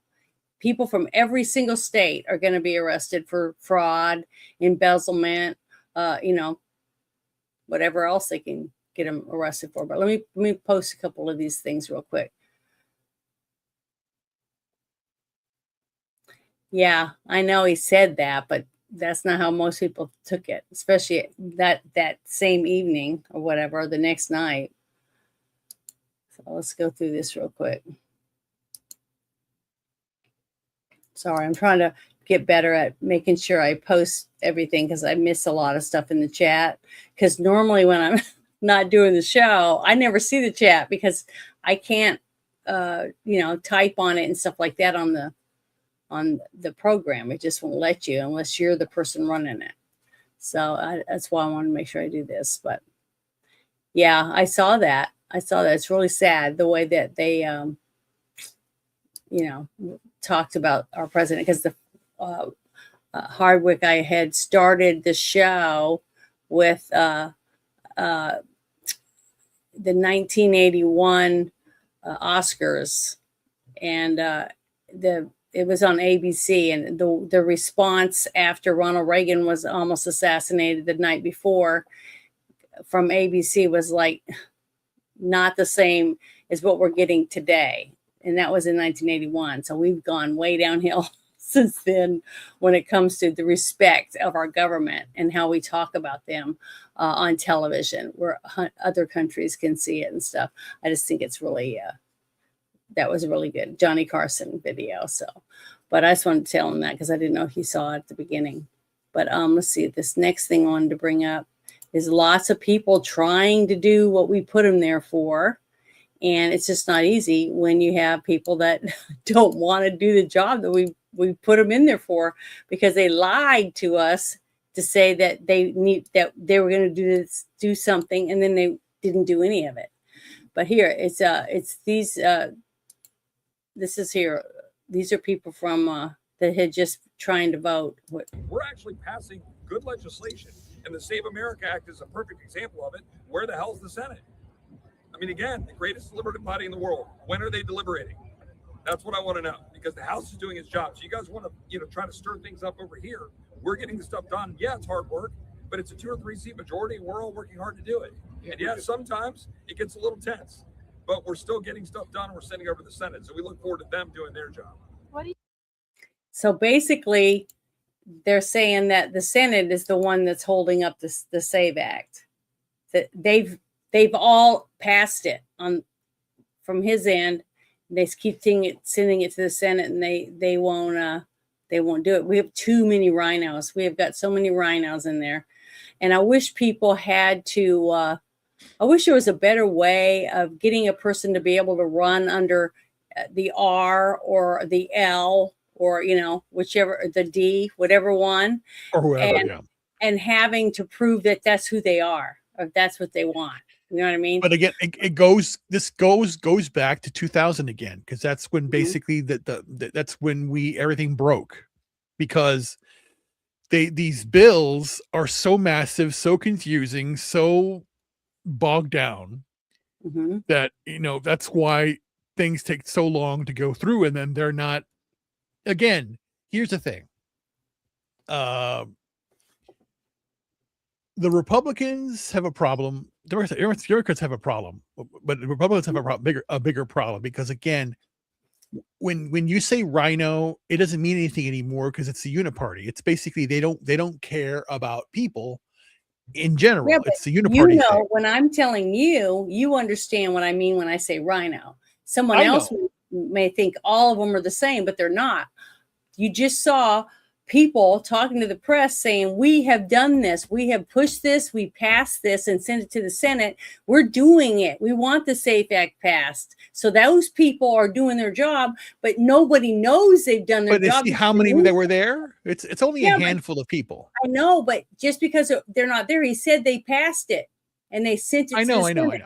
So that means all the people in there fought and whatever happened like normal, but enough people said yes. So they passed it, they stamped it or whatever, and sent it to the Senate, waiting for the Senate to do their part, and they're not.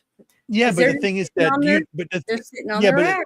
but again, what you're forgetting is if they did bring it up, they'd change it, and then they have to go back to the House and then go back to the Senate again. It's always doubled.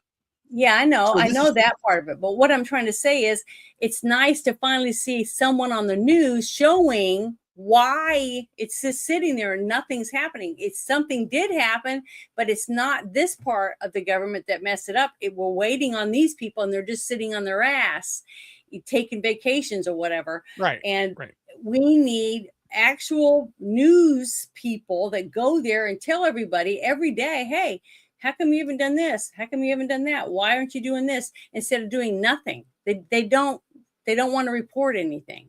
That's part of the problem is the people are not informed because we don't have reporters that want to tell us the facts. We have a bunch of people that just want to sit around and drink bottles of wine. It's what it looks like. But this next thing is another good thing that's happening, but not enough people know about it. And see, what's sad is that there's cameras in here all the time. Everything they do, there's cameras. So we just got to be able to get the videos and put them out. But it goes all day long. It's very boring. If anybody's ever had to sit into this kind of stuff, I can see why people just have to get up and go get coffee and go to the bathroom or whatever, because it's so freaking boring because it takes so long. While one person's standing there going blah, blah, blah, blah, blah for a half an hour or whatever. And then the next person, and they're all over the place. But they drag it out as long as they can, especially the people that don't want it to get passed. They'll drag it and drag it and drag it and keep dragging it until they're made to vote. And then once the vote's done, it moves over to the next thing or whatever. But a lot of people don't watch it, so they don't have an understanding. But I want to share this with you guys. I think you'll like this. Here we go. Thank you, Mr. Speaker. The agricultural land of the United States should be owned by Americans, not by foreign adversaries, hostile regimes, or those who actively seek to undermine the economic, food, and national security of the American people. Right now, federal law does not have a forceful provision that strictly denies entities and persons affiliated with foreign adversaries and state sponsors of terrorism from buying up American farmland. The same governments that hack our critical infrastructure, poison our communities with fentanyl, and dare to surpass the United States on the world stage are slowly acquiring American farmland acre by acre, county by county, and state by state. My amendment is simple. It would prohibit the purchase of agricultural land by foreign adversaries and state sponsors of terrorism. The fact that our enemies and their accomplices are already not firmly restricted from purchasing ag land in our nation should alarm every member of this body. Enemy ownership of our agricultural land presents a clear, dire, and direct threat to our national security.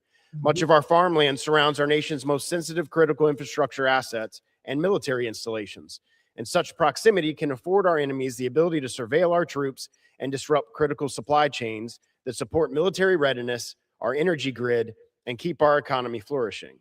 We should never allow our enemies to gain a foothold in the shadows of the installations that protect and defend our economic and national security.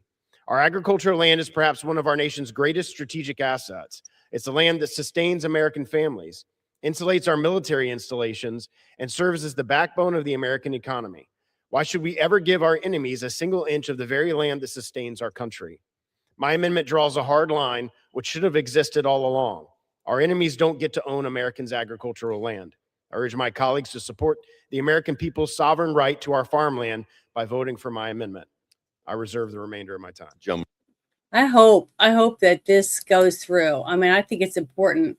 Now, I'm lucky because I have a governor that voted to get rid of anyone that foreign countries can't buy any land from our state. and she kicked and gave back the money from some Chinese companies that came in and bought land.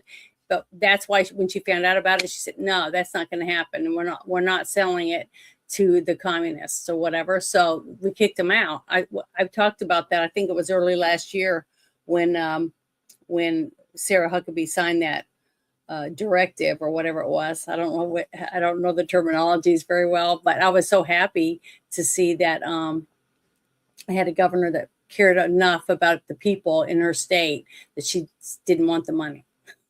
So are you all right? Yeah, I got a headache. I don't know what's going on. It's the same thing. It's just pressure. But I'm okay. Okay, good. But yeah, Or at least I'm not glad. okay. That's the problem. Yeah.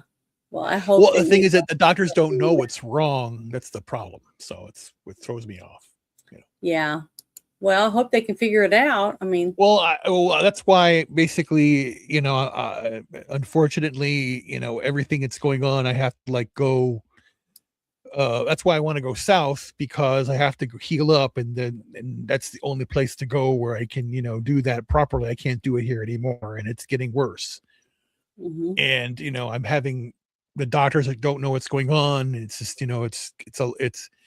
I'm not feeling well, and I want to heal up, and it's like I gotta do certain things. So I'm just working it out right now. So it's a lot. Well, I'm hoping it gets a little better for you at least. So at least you can rest and stuff.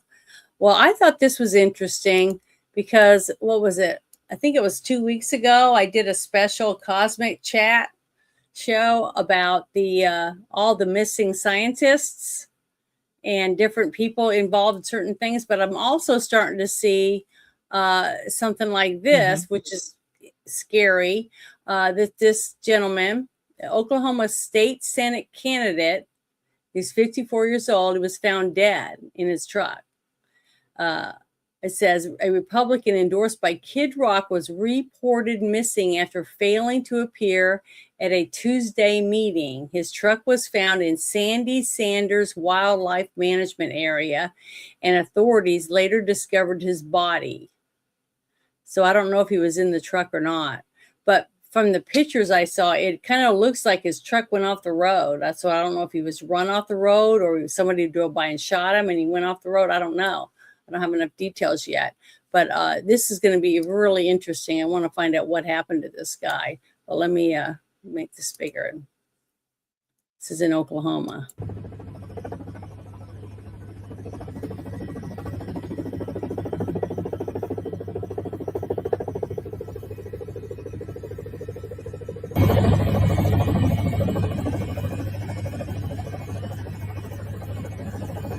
That's his vehicle. He went off the road. Go along the spot right there that he went off. So hope to find out what happened to the guy and clear it up from being a conspiracy theory. You know what I mean? Because we've got so many people that just, go jogging and never come back, or they just go off the road and they disappear. No one sees them. So I'd like to see some of these things like this cleared up and say, oh, he had a heart attack or he had a stroke and he went off the road. That kind of stuff is normal. But if he's shot or something like that, then we're going to say, oh, great, it's another person that's on the opposite side of the aisle that just got killed, while he was, because he's running for office. So I hope that they can clear that up, because I'd like to find out what happened, because it's going to end up being another rabbit hole that people are going to start digging and to take away from other things. You know what I'm saying? And we need to start getting to the bottom of some of these things, especially when it's made to look like it might be something. And if we can just clear it up and get it out of the way fast, they can't use it anymore. You know what I mean? And that would be really nice. But let's see. I think that one, we already played that one. Let me see this next one. Oh, yeah, here's the other one. Wow, this was, I can't wait to see something big happen with this guy. That would be awesome.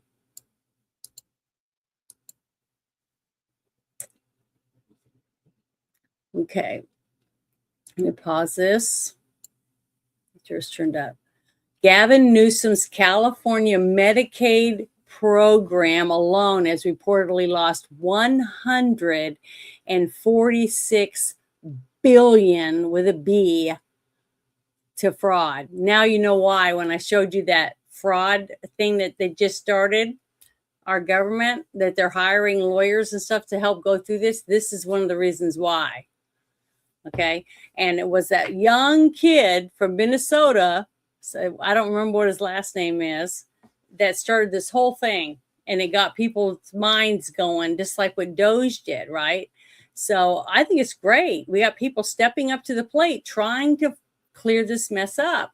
But that takes time, and it takes people, it takes lawyers, it takes accountants, it takes all kinds of people to get together to dig in there and find out who's responsible for all this stuff. But I can't wait. This is ridiculous. 146 billion. Investigations bring us to the Golden State of California. Look at this number, $146 billion.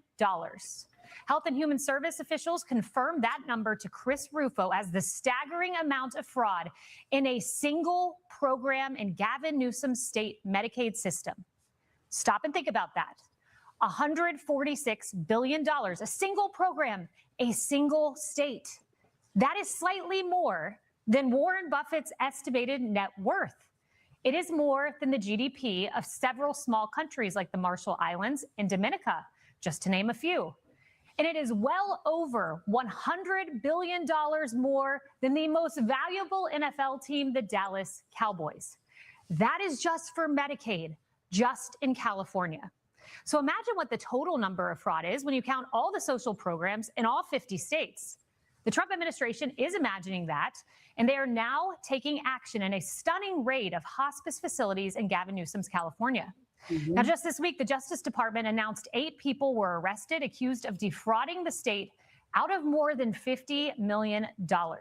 That includes one couple who runs a hospice care center in Anaheim. And in dramatic fashion, authorities swarmed their residents, sawing through the metal front gates of the property, and used a loudspeaker to get them to come outside. The couple is accused of defrauding taxpayers to the tune of $7 million. And according to reports, their center has been a problem for years.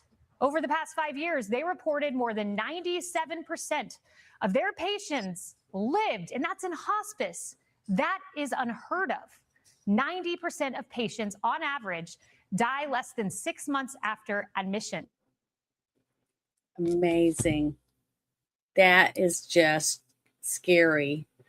Because we were talking about, I think it was Medicaid fraud in one county was like almost $1 billion. That was in California too. So that's 2 different counties with the billions of dollars wasted and stolen, basically.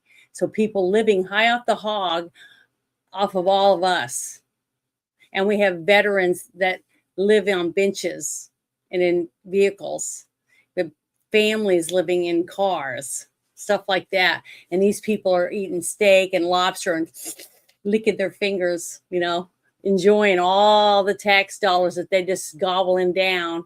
And they hate Trump so much because he's stopping this shit that they want to kill him. And they preach it to all their people, like Maxine Waters saying, don't let them enjoy dinner. Don't let them get gas. Don't let them go to the park. Harass all of them. That's the kind of stuff they've been saying for years. It's sad and scary. You think about it. I mean, it's pathetic. And it's all because of them not wanting us to stop giving them money. Because do you honestly think that they would do any of this stuff if they had to take it out of their own pocket? No. Hell no. They wouldn't. They wouldn't lift one finger to help one person to come across the border and help them get a job and do whatever else, unless it was out of your wallet. You stand there with your wallet open, they're going to be happy to take it and give it to someone else, or to make themselves look like they're giving it to someone else, because it's going to recycle and come back to their wallet. That's how it seems to work. But yeah, this is pathetic and sad. I'm definitely want to share this link for this, because this is big. Let me find the right one real quick. Sorry. Oh, there it is. Okay, I'm going to share this in the chat because this is huge. I can't wait to show this to my sisters because they're not going to believe me. It's so funny. They just laugh at me sometimes when I share some of the stuff. They go, "I've never heard of that. That can't be true." You know, it just cracks me up. I'm like, it's on the news. It's real. It's on 4 or 5 networks or whatever, and it's on these different channels. But whatever. But do you want to comment on this whole thing about the waste and fraud? No, it's just insane. I know it is. Yeah, I know. It's just, but it's coming out. See, that's what's important. So it's out in the public. Okay, the people are looking at it now, and we have other people looking into it to, like I showed you, they're hiring lawyers and accountants and stuff to go work for that, so they can go through all this shit. They said it for a 3-year job. That's how long they think it's going to take to get this stuff done and start arresting people, because you can't arrest people if we don't know who did it and who pocketed all that money, because they weren't helping people. Just like I was talking about the Medicaid fraud, they're on hospice care and all this kind of stuff, but they don't have any bodies, no patients, you know, all this different stuff. But they spent almost $1 billion on it in one county in California.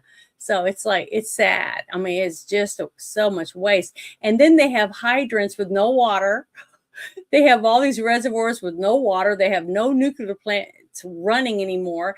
They have to take power from Palo Verde, and they have rolling blackouts through the whole state because the place is so mismanaged. California used to be a wonderful, beautiful state, and now you got the trees are dying because they got bugs, you know, chewing them up, and they're not doing forestry management. They're not doing a lot of stuff in their state. It's pathetic. And then they have the thing where you have to sort your trash. You know, your household trash is like a teeny tiny little bin, and then there's trees and whatever else, paper, bottles, has to be all separated. But guess what? That one time we did the shit show, they followed that one garbage truck, and it went and it picked up all the recyclables and stuff. It took it to the regular dump and just dumped it in there with the rest of the stuff. They didn't even recycle it. So they even are, that is another big fraud. I guarantee it. They're taking all this money saying, oh, we're recycling, we're doing this, and they're not. They're just putting the money in their pockets, and they don't give a shit. And these people need to be held accountable, because people should see this and be pissed off. Not be pissed off at Trump because he's trying to do this. Be pissed off at these people that stole $146 billion in just that one thing in California. Just one little group of people did that. And that's just in one area. Just imagine when they start going around the rest of the state and other states. It's shocking, and I can't understand why everyone in California is not in an uproar over it. You know, you go to the doctor, you're a vet or whatever, and you try to get assistance to get help, and you can't get anyone to help you. They say you can't afford it, or you make too much money, or whatever their reasons, their excuses. And when all this money, $146 billion, hold on, didn't help anyone. So what did you say? I'll be back in a bit. Hold on. Okay. But yeah, it's terrible. I cannot wait until start seeing some people go to jail for this stuff, because, you know, they tried to put Trump in prison for all this kind of stuff, but I never saw any of this kind of stuff. I didn't see any evidence he did any of these things. And then we found out it wasn't. It was all made up shit. But I think this is the next one. Let me see.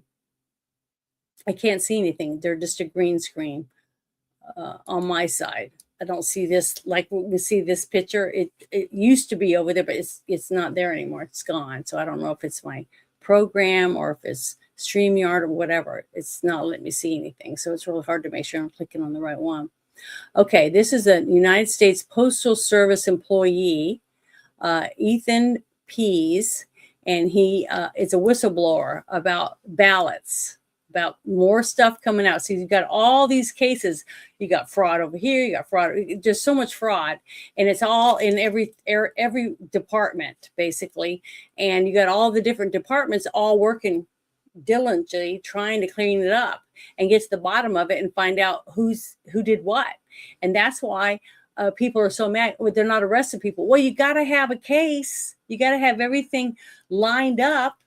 If any of you've ever been on a jury or gone to court with someone in your family and watched someone else, like I've been watching this trial for the whole Athena Strand murder, okay, and you got to watch what happens and how tedious it has to be to make sure everything's done properly so that the case doesn't get thrown out, because you don't want to go through all this shit and then you just like what happened with Comey. They arrest him and then they have to let him go because nothing's going to happen. So if you get him in there and you have all your ducks in a row and you have a decent judge, and then you have the case comes out and then they go by the evidence like they're supposed to, just like they did with P. Diddy. Yeah, he didn't get convicted on everything, but he's in prison. So you got to have faith that somebody's trying to do something right. And that's what I see. I see something right happening. We just have to be patient and let it happen, even though it's slow. But if you want it to stick, it's got to be done right so that it stays. But here we go. Let me open this up. Listen to this young man. Thank you, Phil.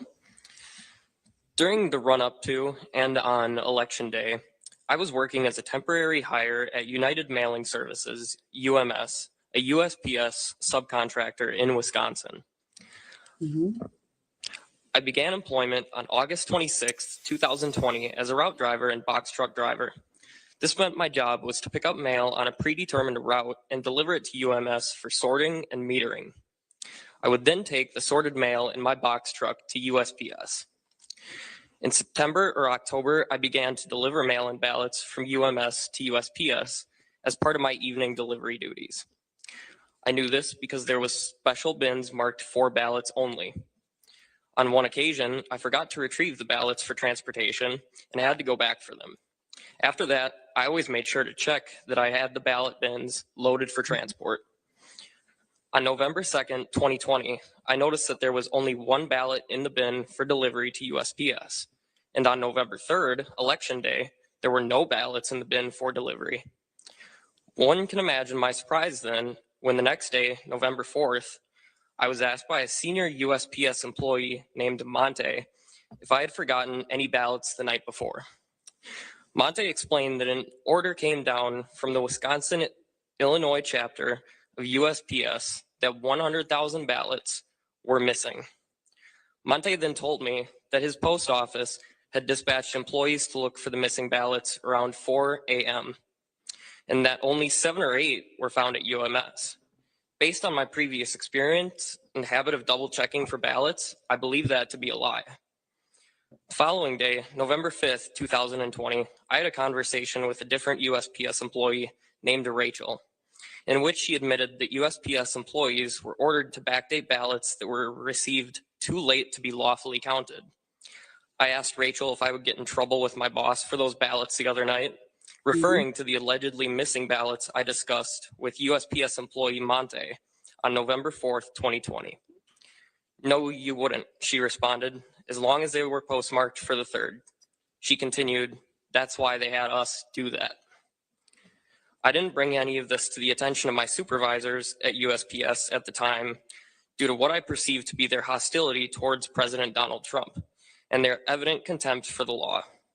I heard those same 2 post office employees making jokes about taking mail-in ballots for Trump and throwing them away. I'm not a Trump supporter. I'm not a Biden supporter either. In fact, I didn't vote for either of the main candidates. But something profoundly wrong occurred in Wisconsin during the presidential election, and the American people have a right to know about it. Thank you.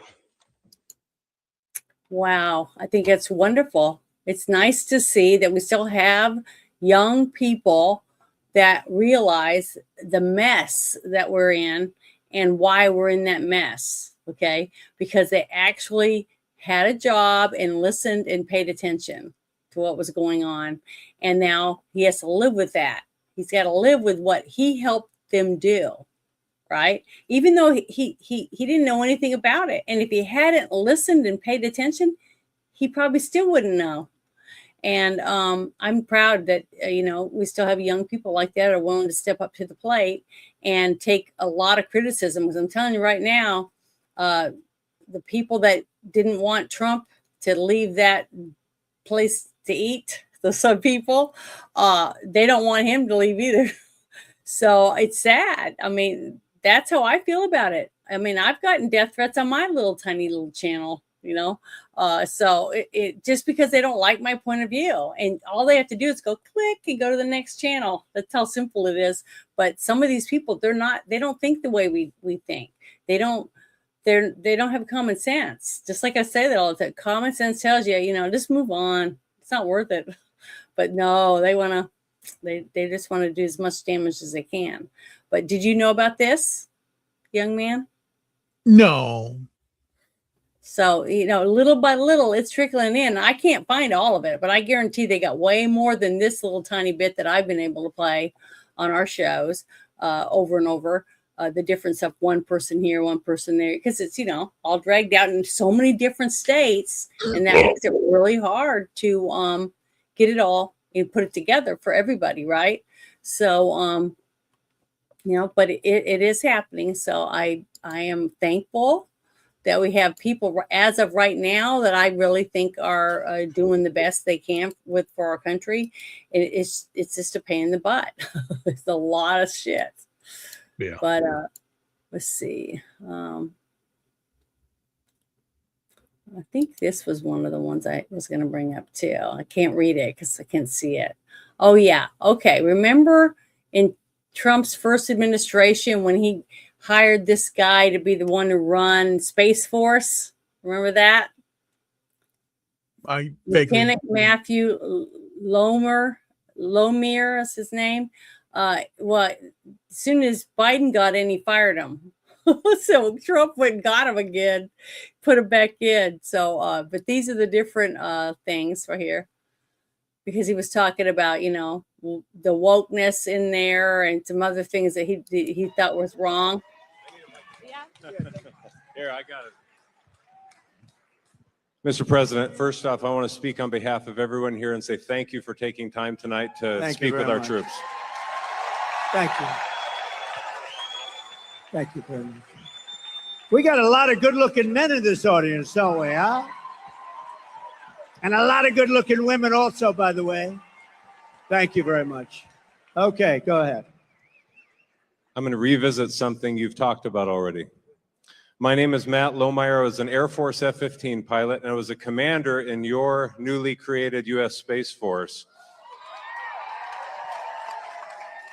I am also the first veteran of the Space Force because under the Biden-Harris regime, I was fired from my command and lost my pension for criticizing DEI trainings that were rampant in the military. Those trainings are still dividing our troops, and thank you for saying you would fire those few woke generals who are a big problem. They're gone. I'm going to suggest that it might, in fact, require ongoing oversight and a persistent, consistent, watchful eye within the Pentagon to ensure this monster never returns to the Defense Department. Will you consider establishing a special task force, office, or position to ensure that these monsters never return to the Defense Department? You know what I'll do? And I'm pretty good at this stuff. Sometimes you get it wrong. I'm going to put you on that task force. I think it's good. Not going to do better than him. I'll put you on. Make sure you give the name. Thank you. Beautiful. Right? I have your approval. Yes, sir. I have your approval. We're not going to get better than him. You're right about it. You're right. 100%. Thank you.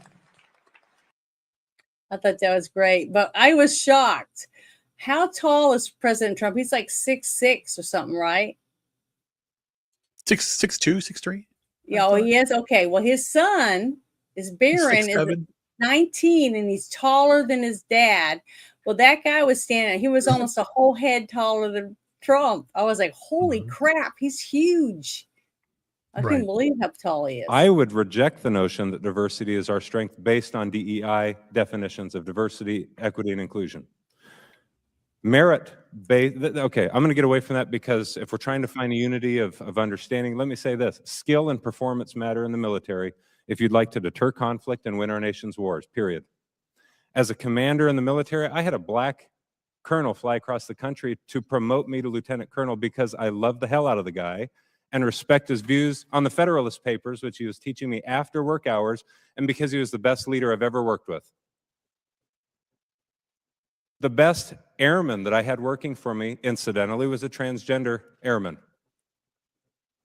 So don't bullshit me and say that you think you know what you're talking about. You've never served. You don't understand how this works. We care about performance in the military, period. You don't know what you're talking about. Most of the people in this room don't know what they're talking about. We need lethality in the military, period. All of the stuff you guys talk about, the men and women in uniform don't think about. They go play Call of Duty at night after they learn their mission and execute that mission, period. They don't know what you're talking about. They don't know what you're voting on. They don't care about your sexual preference. They don't care what you look like, and they don't care what the person next to them looks like, period. I'm a citizen of this country, and I can dislike you and criticize you all I want here, but our men and women in uniform cannot. And so I speak on their behalf when I say lethality matters, merit-based selection and promotions matter, and your ideology doesn't matter one bit. And we need to identify principles which will preserve our union and preserve the unity of the United States military. If we do not, we'll lose that union. And it's my contest, whatever Truman did decades ago. No, you ask your average military service member when Truman was the president of the United States, they can't even tell you. But my point is, they're focused on what's happened since the George Floyd riots. There are things that have happened in the last 3 years in our military that we're up here to testify about, not the things that happened 60 years ago. We're great today because of what we've done for the last half century in the fighting of the Cold War. Wow, he sounds like a person I'd be proud to have in the military to me. I think this is great. I was really happy when I saw it because I remembered when he got canned after Trump had put him in there and made a big deal out of how happy he was about leading Space Force, making sure that, you know, the best of the best were in there and all that kind of stuff. And then he got canned. I mean, just it was like they just wanted to stab another knife in Trump's back by getting rid of another decent person that's going to do a good job for our country. They didn't care about that. You know, they just cared about what they could take away, you know, that Trump had put in, because everything Trump did was wrong. You know, they hate him so much. But I just wanted to share that because I thought that was really, really good. And I did share it on my timeline, but I just thought it was great. I'm really proud that we still have decent people like that in the service that just care about getting the work done, their job done. Okay, well, this next one is pretty good. I haven't got to get to it real quick. Yeah, right here. Here we go. Let's see what you guys think about this guy. I like this guy though, so make sure I pause it. Open it, make it bigger. There we go. But we're going to cover one thing we broke overnight. A lot of you probably heard about it over the course of the day. The United States government, the National Security Agency, intercepted conversations of President Zelensky's government in Ukraine in 2022, late 2022, conspiring with federal workers at the USAID to come up with a plan to take $200 million of USAID money. That is your money, folks, taxpayer money, route it through a series of transactions, move it into the United States, and launder it into Joe Biden's 2024 campaign and the Democratic National Committee. We have the intercepts for the first time. Tulsi Gabbard's team was willing to declassify them. There is now an investigation underway, beginning with USAID, to look at who was involved, whether any crimes were committed, and if that is the case, to refer that to the FBI in the next few days. Those declassified documents up at justthenews.com. You can go check about it today. Members of Congress have been clamoring all day to get their hands on the documents. I expect Tulsi Gabbard to make a statement later tonight on where things are evolving in her investigation. But we've gone from the era of weaponization, where the primary tool was using prosecutors and FBI agents, to disable Donald Trump and his followers and all the good people around him, to now potentially conspiring with foreign powers to have an impact on our elections. We have the Ukraine stuff this morning, and remember what we told you 3 weeks ago. Proof from the FBI that China sent tens of thousands of driver's licenses to the United States with fake names to get fake ballots to vote for Joe Biden in the 2020 election. Those aren't my words. Those are the words of the FBI informant in the FBI documents that we made public a few months ago. So China possibly conspiring with Joe Biden and the Democrats, and now possibly Ukraine. 2 investigations underway. We're going to keep you apprised of that right now. Wow. It keeps opening up. It's getting bigger and bigger. But can you believe that? They went through all the time and effort to make, thousands and thousands of fake driver's licenses and send them over here so that they could have somebody use them, fill out the forms, and act like they voted. And that's why it took so long. It's like I said, COVID had to happen so that they could get 2 extra weeks to add. Instead of voting day, it became voting month, right? So they could get the votes they needed to beat him. And it worked. They got away with it. They got away with, all the fake ballots and stuff. And now we got all those truck drivers driving, and on our road. It's just a huge, giant mess that we got all these people now, new people trying to clean it up. And then at every turn, they're being sued, they're having to go to court, it's taken forever, and they're just dragging it all out as long as they can. I mean, we're already a year in and we still haven't even gotten all the judges that Trump has put out that he wants put in there. To me, it's pathetic how sad and horrible it is. We have people that just don't want to see Trump be successful in every way possible that they can think of. They're doing it to try to stammer it, to stop it in his tracks and drag it through the dirt. You know what I mean?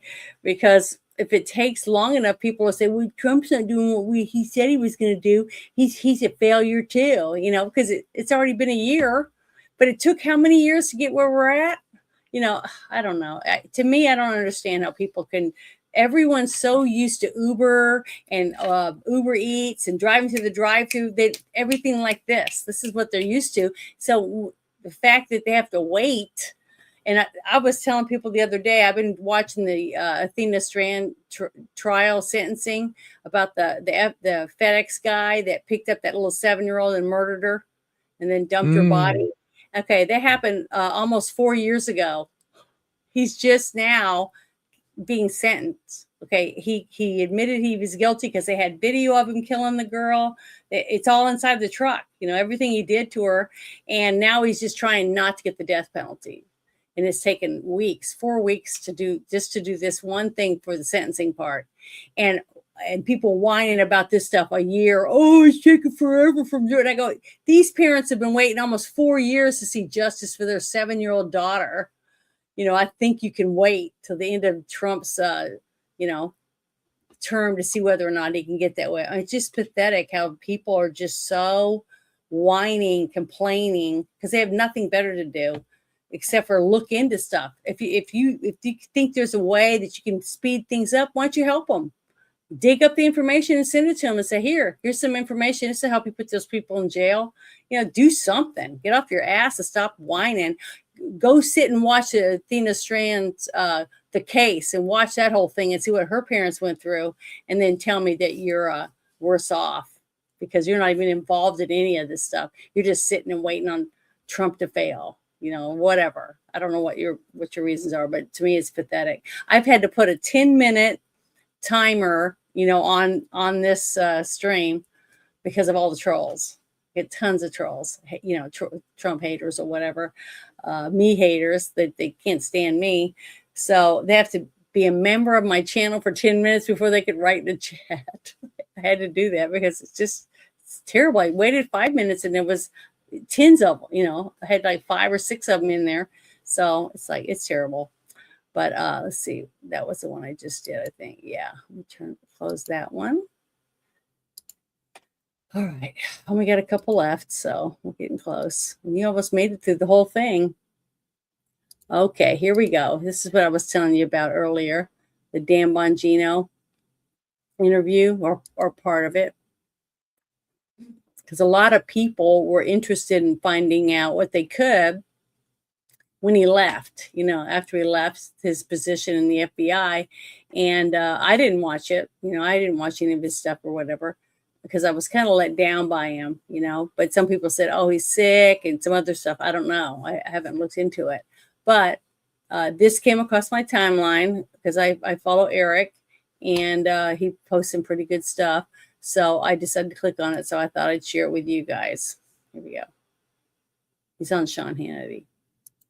Wait, I will never be the same, and I'm being as serious as a stroke right now. Look, I'm scared, man. Like I know what I did, and I'm proud of my work, and I'm proud of what me and Cash accomplished in the past year. Beyond proud. I know what we did. I know what's coming. I know what I started. Some of I know what I laid out, and I know it's all, you saw a lot of these cases coming out over the past few days even. But don't think for a second that I don't think every day, and this is what's really sad, and this is why I know, and I never thought this after reading that enough Friday night, that they're going to come for me. And listen, man, it's not a sob story. I knew what I was getting into. But it happened to the president, and he went through just the worst, just destruction of his civil liberties I've ever seen. But I say to my wife all the time, I know, Sean, I can look you in the face as a friend, tell you and your millions of viewers and listeners, I promise you everything I did with a dotted I and a crossed T. I brought in my own attorney from the outside, person I trusted, a wonderful, wonderful person. I said, no, everything is going to be by the book, everything.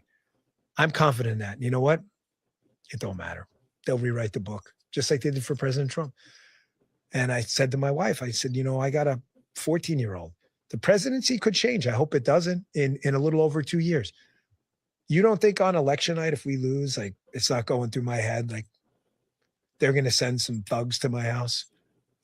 I was never the same after that, because after reading what I read about how many people did this to President Trump, this Russia hoax, collusion, crossfire hurricane bullshit, and not a single person stopped them, I'm terrified that they're just not going to do the right thing when they're in charge.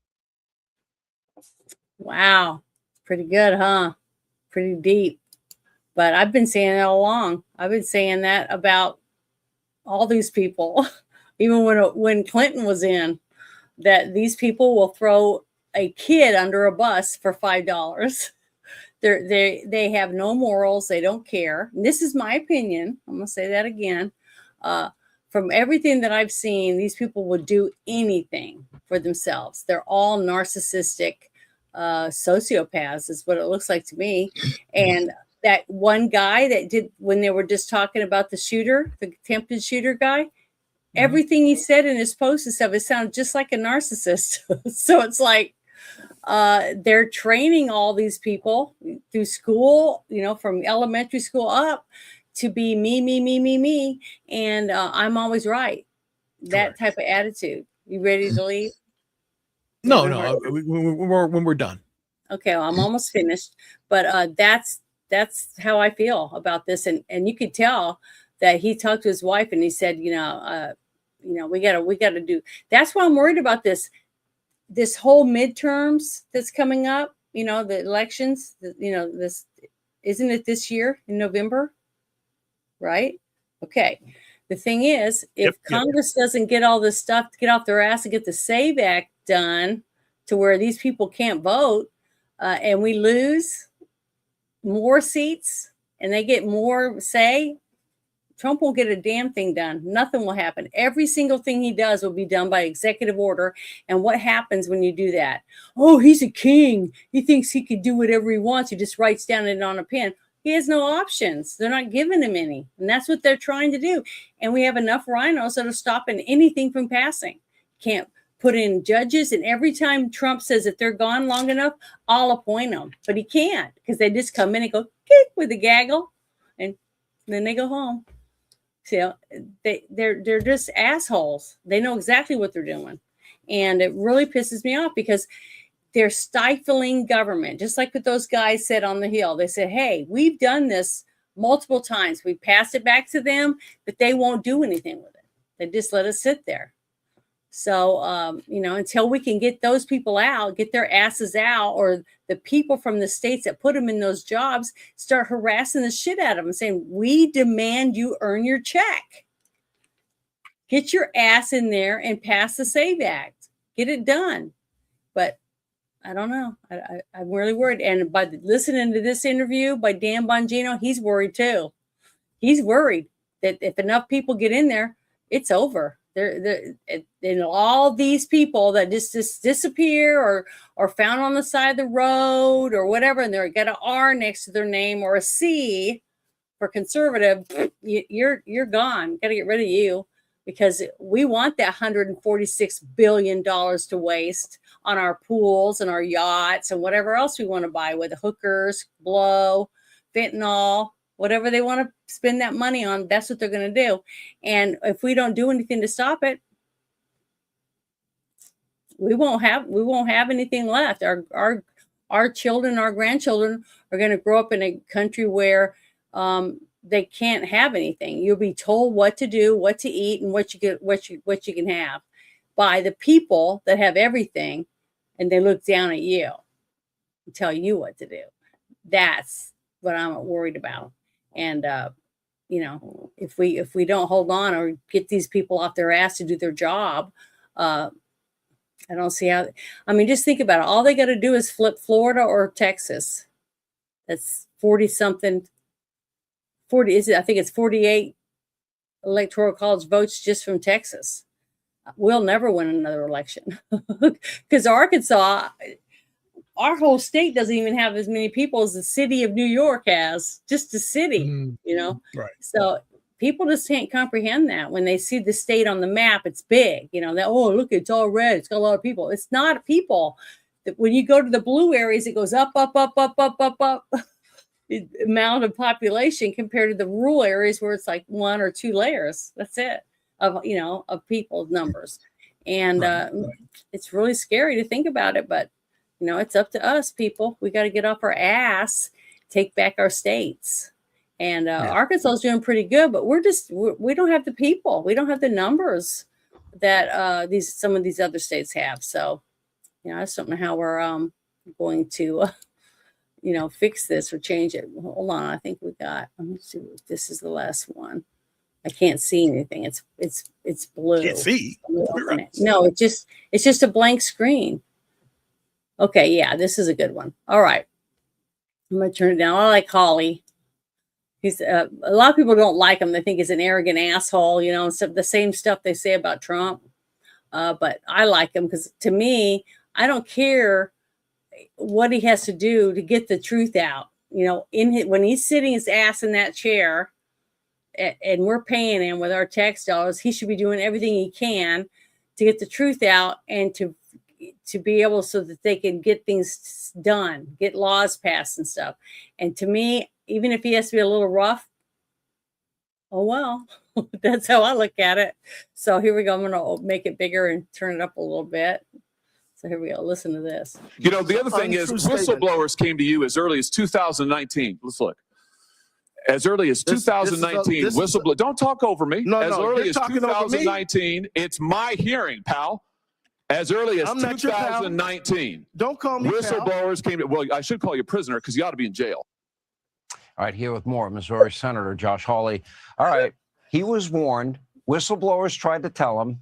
He didn't do a thing about it. Number one, how much money are we talking about? And in the course of that exchange, you said he should be indicted, put in jail, and resign. I don't think he wanted to hear you.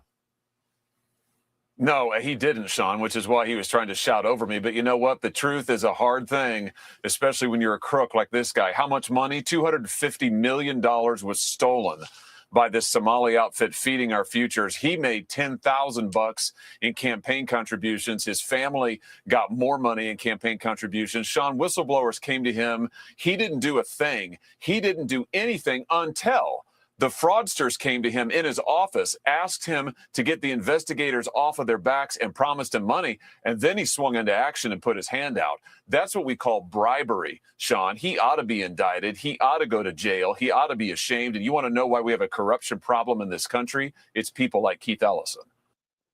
Wow. Have you seen that before? You hadn't? I can't hear you. I think your mic's off. But yeah, I thought that was really good. I just love that. See, if we and Kennedy's like that too. They're very fiery, but they're good. They're working. They're trying to do what's best. You know what I mean, for our country. At least that's how they come across to me. I may be naive or whatever, but that's not how I see it. Sometimes you have to be firm to get things, you know, get it done right now, whatever type of thing. So basically. That's it. That's the only thing I had left. I don't see anything else. Everything else is like opened stuff that I've already done. Is there anything you want to talk about before we end? No, not right now. I'm just. I got one more. I forgot. Here it is. Oh, okay. Go. Let me open it real quick. Darn it! I'm so sorry. I forgot about this one because it didn't have a number. It just was a blank line there. I don't know why, but oh well. It happens sometimes. Oh, I got to turn off this one first. Okay, got that closed. Now I can open and get the other one. Now his name's up there again. I don't know. It just disappears. I don't know why. But U.S. Attorney Boyle is coming in hot. He's leading the prosecution of James Comey in North Carolina and sounds determined on putting him away. So here we go. Let's see what he has to say. Because many other people have gone to jail for 5 years or more just for threatening the president. So let's see what happens. Thank you, Mr. Attorney General. Earlier today, a grand jury in the Eastern District of North Carolina returned a true bill indicting Mr. James Comey with committing 2 felonies. Count 1, he knowingly and willfully made a threat to kill and to inflict bodily harm upon the President of the United States in violation of 18 USC 871A. Count 2, he knowingly and willfully transmitted in interstate and foreign commerce a communication that contained a threat to kill President Trump in violation of 18 USC 875C. Mr. Comey will be given every form of due process all citizens are entitled to receive, to include a trial by a jury of his peers. In the Eastern District of North Carolina, it doesn't matter who you are. We take all threat cases seriously and prosecute anyone who violates federal law, regardless of title or status. Thank you. There you go. That was the last one I had. I forgot about that one. Sorry. No, it's closing fine. all these other ones. Okay, well, I did everything that I had pulled up because I had played all the, most of the COVID stuff the other night, so I wouldn't have to do it tonight because I try to keep it all together. You know what I mean? But I have one more, and I haven't been able to find it again, and it was a leaked voice message from Fauci to someone else talking about how to intimidate people to get them, break them down to where they will take this jab, whether they want to or not, because they need their jobs, blah, blah, blah. It's horrible. And I'm glad that they did it, but I've been looking for it. I can't find it again. I don't know where I put it, but it's out there. And I was going to play that as the last video, but I don't know where it is. I just cannot seem to find it, but it was a good one. Have you seen that one? No. Man, it's slam dunk because it's Fauci and he's sitting there going like he didn't know what to do. It was good. It's because that's during that whole meeting, where they're interviewing all these people for the COVID stuff, one by one, bringing them in, and they're asking them questions under oath, which is great because to me that's the most important thing. Get them on record like they did the Clintons. Okay, he's going through those things and drooling over the pictures and stuff, but it's on record now. Everything they said, I wasn't there, I didn't do this, I didn't do that. When their fingerprints and their shits all over the place. They got photos and videos and everything. So I just love it because they lied under oath and they have evidence of it. That's why they brought them forth. So it's going to be great. I mean, it's going to be good when it happens, when they get it all together. They're doing it. They are putting stuff together. It's just that we got to be patient. And I like the fact that they're doing it on camera. So it gives people like us that want to find it, and just go to the DOJ website or whatever, and you pull out a bunch of stuff and watch videos on there. There's tons of stuff on there. Same thing with the Epstein files. There's so many videos, and so many people said, "Oh, I just can't read anymore. It's this horrible stuff that they were doing. It's terrible." And I said, "Yeah, but see, just like Trump said way long ago, it's not going to be the names that you guys think you're going to get. You're not going to get like all these famous names. They're mostly just people that had money, and it was a way for Epstein to be able to control them and get money from them, to stay in business as long as he was, and pay for all the shit that he's got, because he blackmailed lots and lots of people, that makes money for you.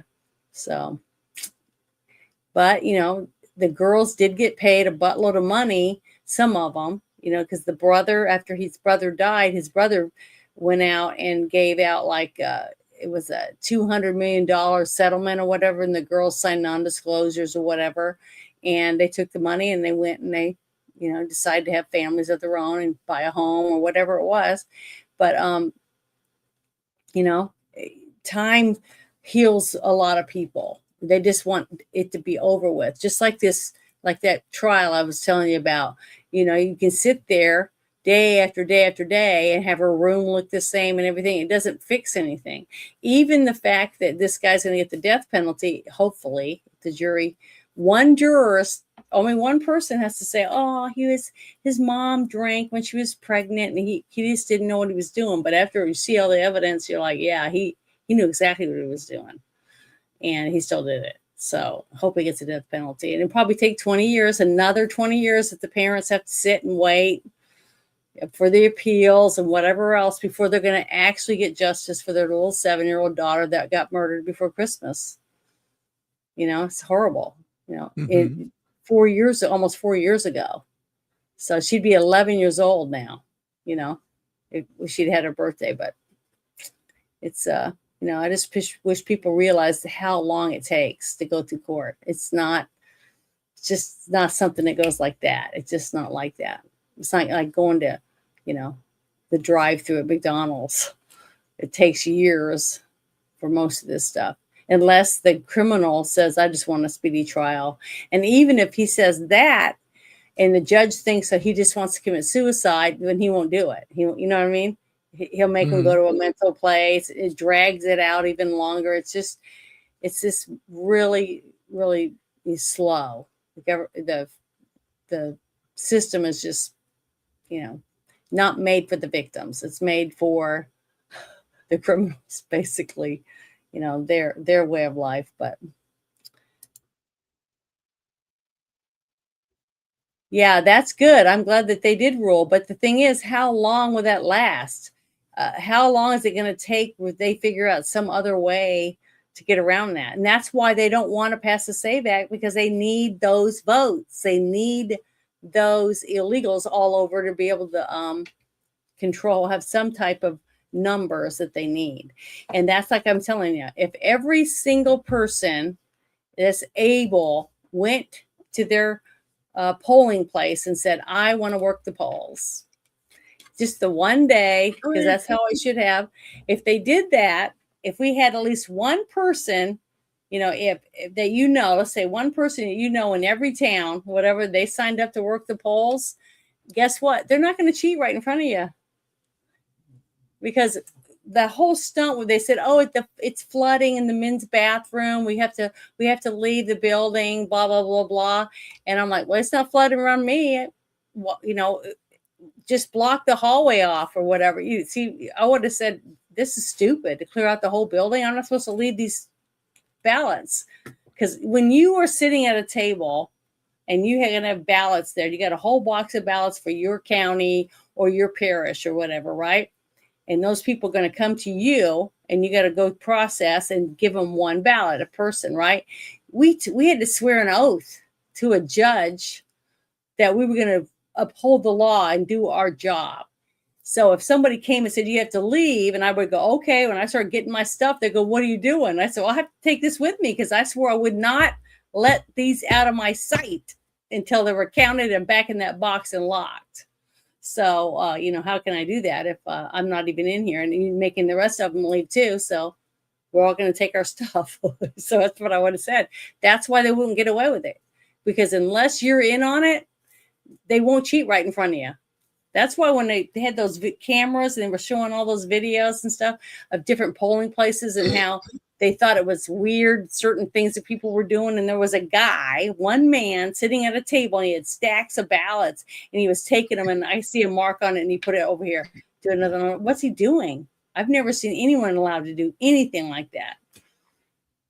Because this one lady had that bad ballot that she had accidentally wrote on and wrote on the wrong thing. So she came to us and said she needed a new ballot. So we had to call a judge, which is an actual county judge. He comes over and he looks at her thing, and he initials it, and then we all initial it because we're all the witnesses. We have to sign it on her spoiled ballot. Then we have to put it in an envelope, and we have to seal it. And the judge writes spoiled ballot, and he puts his signature on that, and it's in this envelope sealed.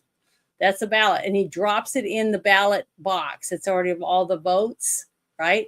So at the end of the night, we count how many ballots we have left. So we know exactly how many ballots we passed out in our thing. Then we count the ballots in the slot that were locked in the box that the judge is watching. This other person is nominated as a judge. Then we open it and we lay them out on the table. And we count them. And we put this many for this person, this many for that. This is who, you know, because there's, you know, depending on how many people you have on your ballot, you know, for like the different, you know, county clerk, chief of police or whatever. It's got a bunch of stuff on it, right? So you add all that up, but guess how many ballots we should have left? Just what we said we'd pass out. And then you put them over there. And if there's more, that means someone put ballots in there that weren't supposed to be there. Because we should only have so many ballots for our whole county. That's all the ballots there should be. And that's why I don't understand how they got away with hundreds of thousands of ballots added to the voter rolls. That's impossible. You know, you only print the ballots you need for that county. Okay, this county only has 322 people. I'm just guessing. That's all the ballots that would be printed. If that's all the registered voters, you're going to have extra. Okay, so we'll have extra, like 10 or 12 extra in case somebody comes and says they want to, they just registered or whatever, that type of thing. But it's very few. It's not 100,000. You know, we're not going to have stacks of them in the back room. You know, that's why I don't know how they got away with it. I mean, I saw so much fraud, and just watching some of the videos that were on TV from working 2 different states and 2 different voting polls, you know, areas. I was like, those people are cheating. It's blatantly obvious. And anyone that worked the polls, you know, or have ever done voting that stuff would look at it and say the same thing. Oh my God, look at all the people cheating. It's just shocking. And then nothing happens. It's really frustrating. But John Thune needs to be replaced. The name sounds familiar, but I'm not placing who he is. Do you know who it is? John Thune? Yeah. Yeah, he's the Senate Majority Leader for. Oh, the that's right. Okay, I knew the name. Now I remember him now because I even have that on my timeline about how he's just, I don't know, something's weird with him. I mean, it just doesn't seem. I don't know how you get hounded day after day after day by all those reporters. And just keep a straight face. You know what I mean? How do you do that? I don't know. I guess I'm just not very good at that kind of stuff. But I have won at poker, so I must have a good poker face or something. But you know what I mean? You think you don't, but then you do. I don't know. It's interesting. But I just want to say thank you to everyone who hung out with us this evening. And hope you guys are going to have a wonderful weekend, because I'm going to be playing. I'm going to be playing Pathfinder tomorrow, and then on Sunday, the movie that we're going to review is Play Misty for Me. It's the first. I think it's the first movie directed by Yes. Clint Eastwood, and he stars in it. Yes. So we're excited about it. Bruce has never seen it, and I told him please don't watch it yet, because he always watches it before we watch it, and then he watches it. You know, if it's any good or he liked it, he'll watch the whole thing. But usually he just kind of sporadically watches what's going on. A couple times I've heard him fall asleep. You know, because I know he already watched the movie and he's just sleeping. I can hear him, but I'm like, this makes me mad, because I go, I don't do that. When I've never seen a movie, I wait until I'm there, like I said it would be, and I watch the movie and I'm crying or whatever happens, because you know I haven't seen it before. You know, I just think it's funny. But if you want to watch the movie with us, if you send me a DM on X. Or Instagram. I think I'm on Instagram, X, Rumble, and TikTok. If you want to send me a message, say, hey, I wanna watch the movie with you. Play Misty for me, and I'll send you an invite to our Discord so you can join us to watch it. It's really fun. We just watch the movie. We try not to talk at all and be quiet. It's just Bruce and I, we just leave our mics open and talk or whatever. But when other people are there, we try to be real quiet.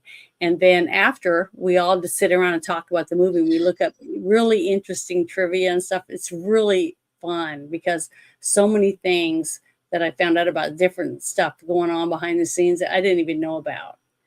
You know, this last movie that we just did was Kelly's Heroes. Donald Sutherland actually died for like 5 seconds. He was dead for like 5 seconds. They brought him back to life. He had spinal meningitis, and they had called his wife, during the filming, because he got spinal meningitis, got really, really sick. And his wife got arrested during this time too for going to an undercover cop, that was tracking the Black Panthers or whatever, because she was trying to buy hand grenades from him. Oh, God.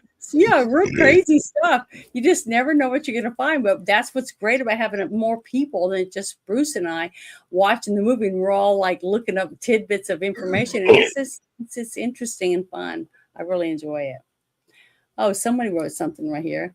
You need more dwarves in your Pathfinder campaign. Yeah, we do. We don't have any, I don't think. But I'm not a dwarf. But maybe I'll be a dwarf on my next game or whatever. We'll see what happens. But so what do you have planned? No, I'm just, trying to heal up. It's just, like I said, the doctor's just dealing with that lot right now. So that's doing that. We'll see what happens. But basically, like I said, we were talking offline. Got to go down south, because it's like, I just need to heal up, and I just need to get my life in order. For that's what I got to do. So it's basically, been working, I'm just trying to do my thing, as I told you before. We talked about it last time. Love algebra. It's because it's bigger than it is. It's something very, very big coming. So I got to work on it out right now. Well, I'm praying for you, and yes.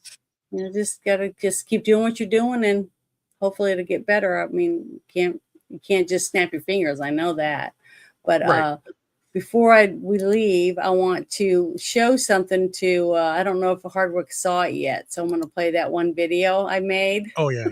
For my members. Here we go. Let's see. I just want to say thank you. Say thank you for everything. All the blessings, the messes, whatever comes next, I know you're watching over me. And I just want to be grateful. Just grateful for all I have. I'm alive and I'm breathing. This vibe got me singing. I love it. I can't believe I made that for myself. It turned out pretty good. But I just want to say thank you to everyone. And Hungar was in here earlier, so he was one of the others. So, but I just want to say thanks again, and everybody have a wonderful, wonderful weekend. and enjoy yourself and hug your family members. Bye, everyone. Boys and girls all over the world are being abused and tortured. The worst moments of these children's lives, they're being videotaped and they're being shared with other offenders all over the world. Many people would refer to this as CSAM, child sexual abuse material. They are suffering and they don't think that anyone is coming to help them. But we can. We can build that army and we can go get them. Come be a part of this team that is trying to push back this evil.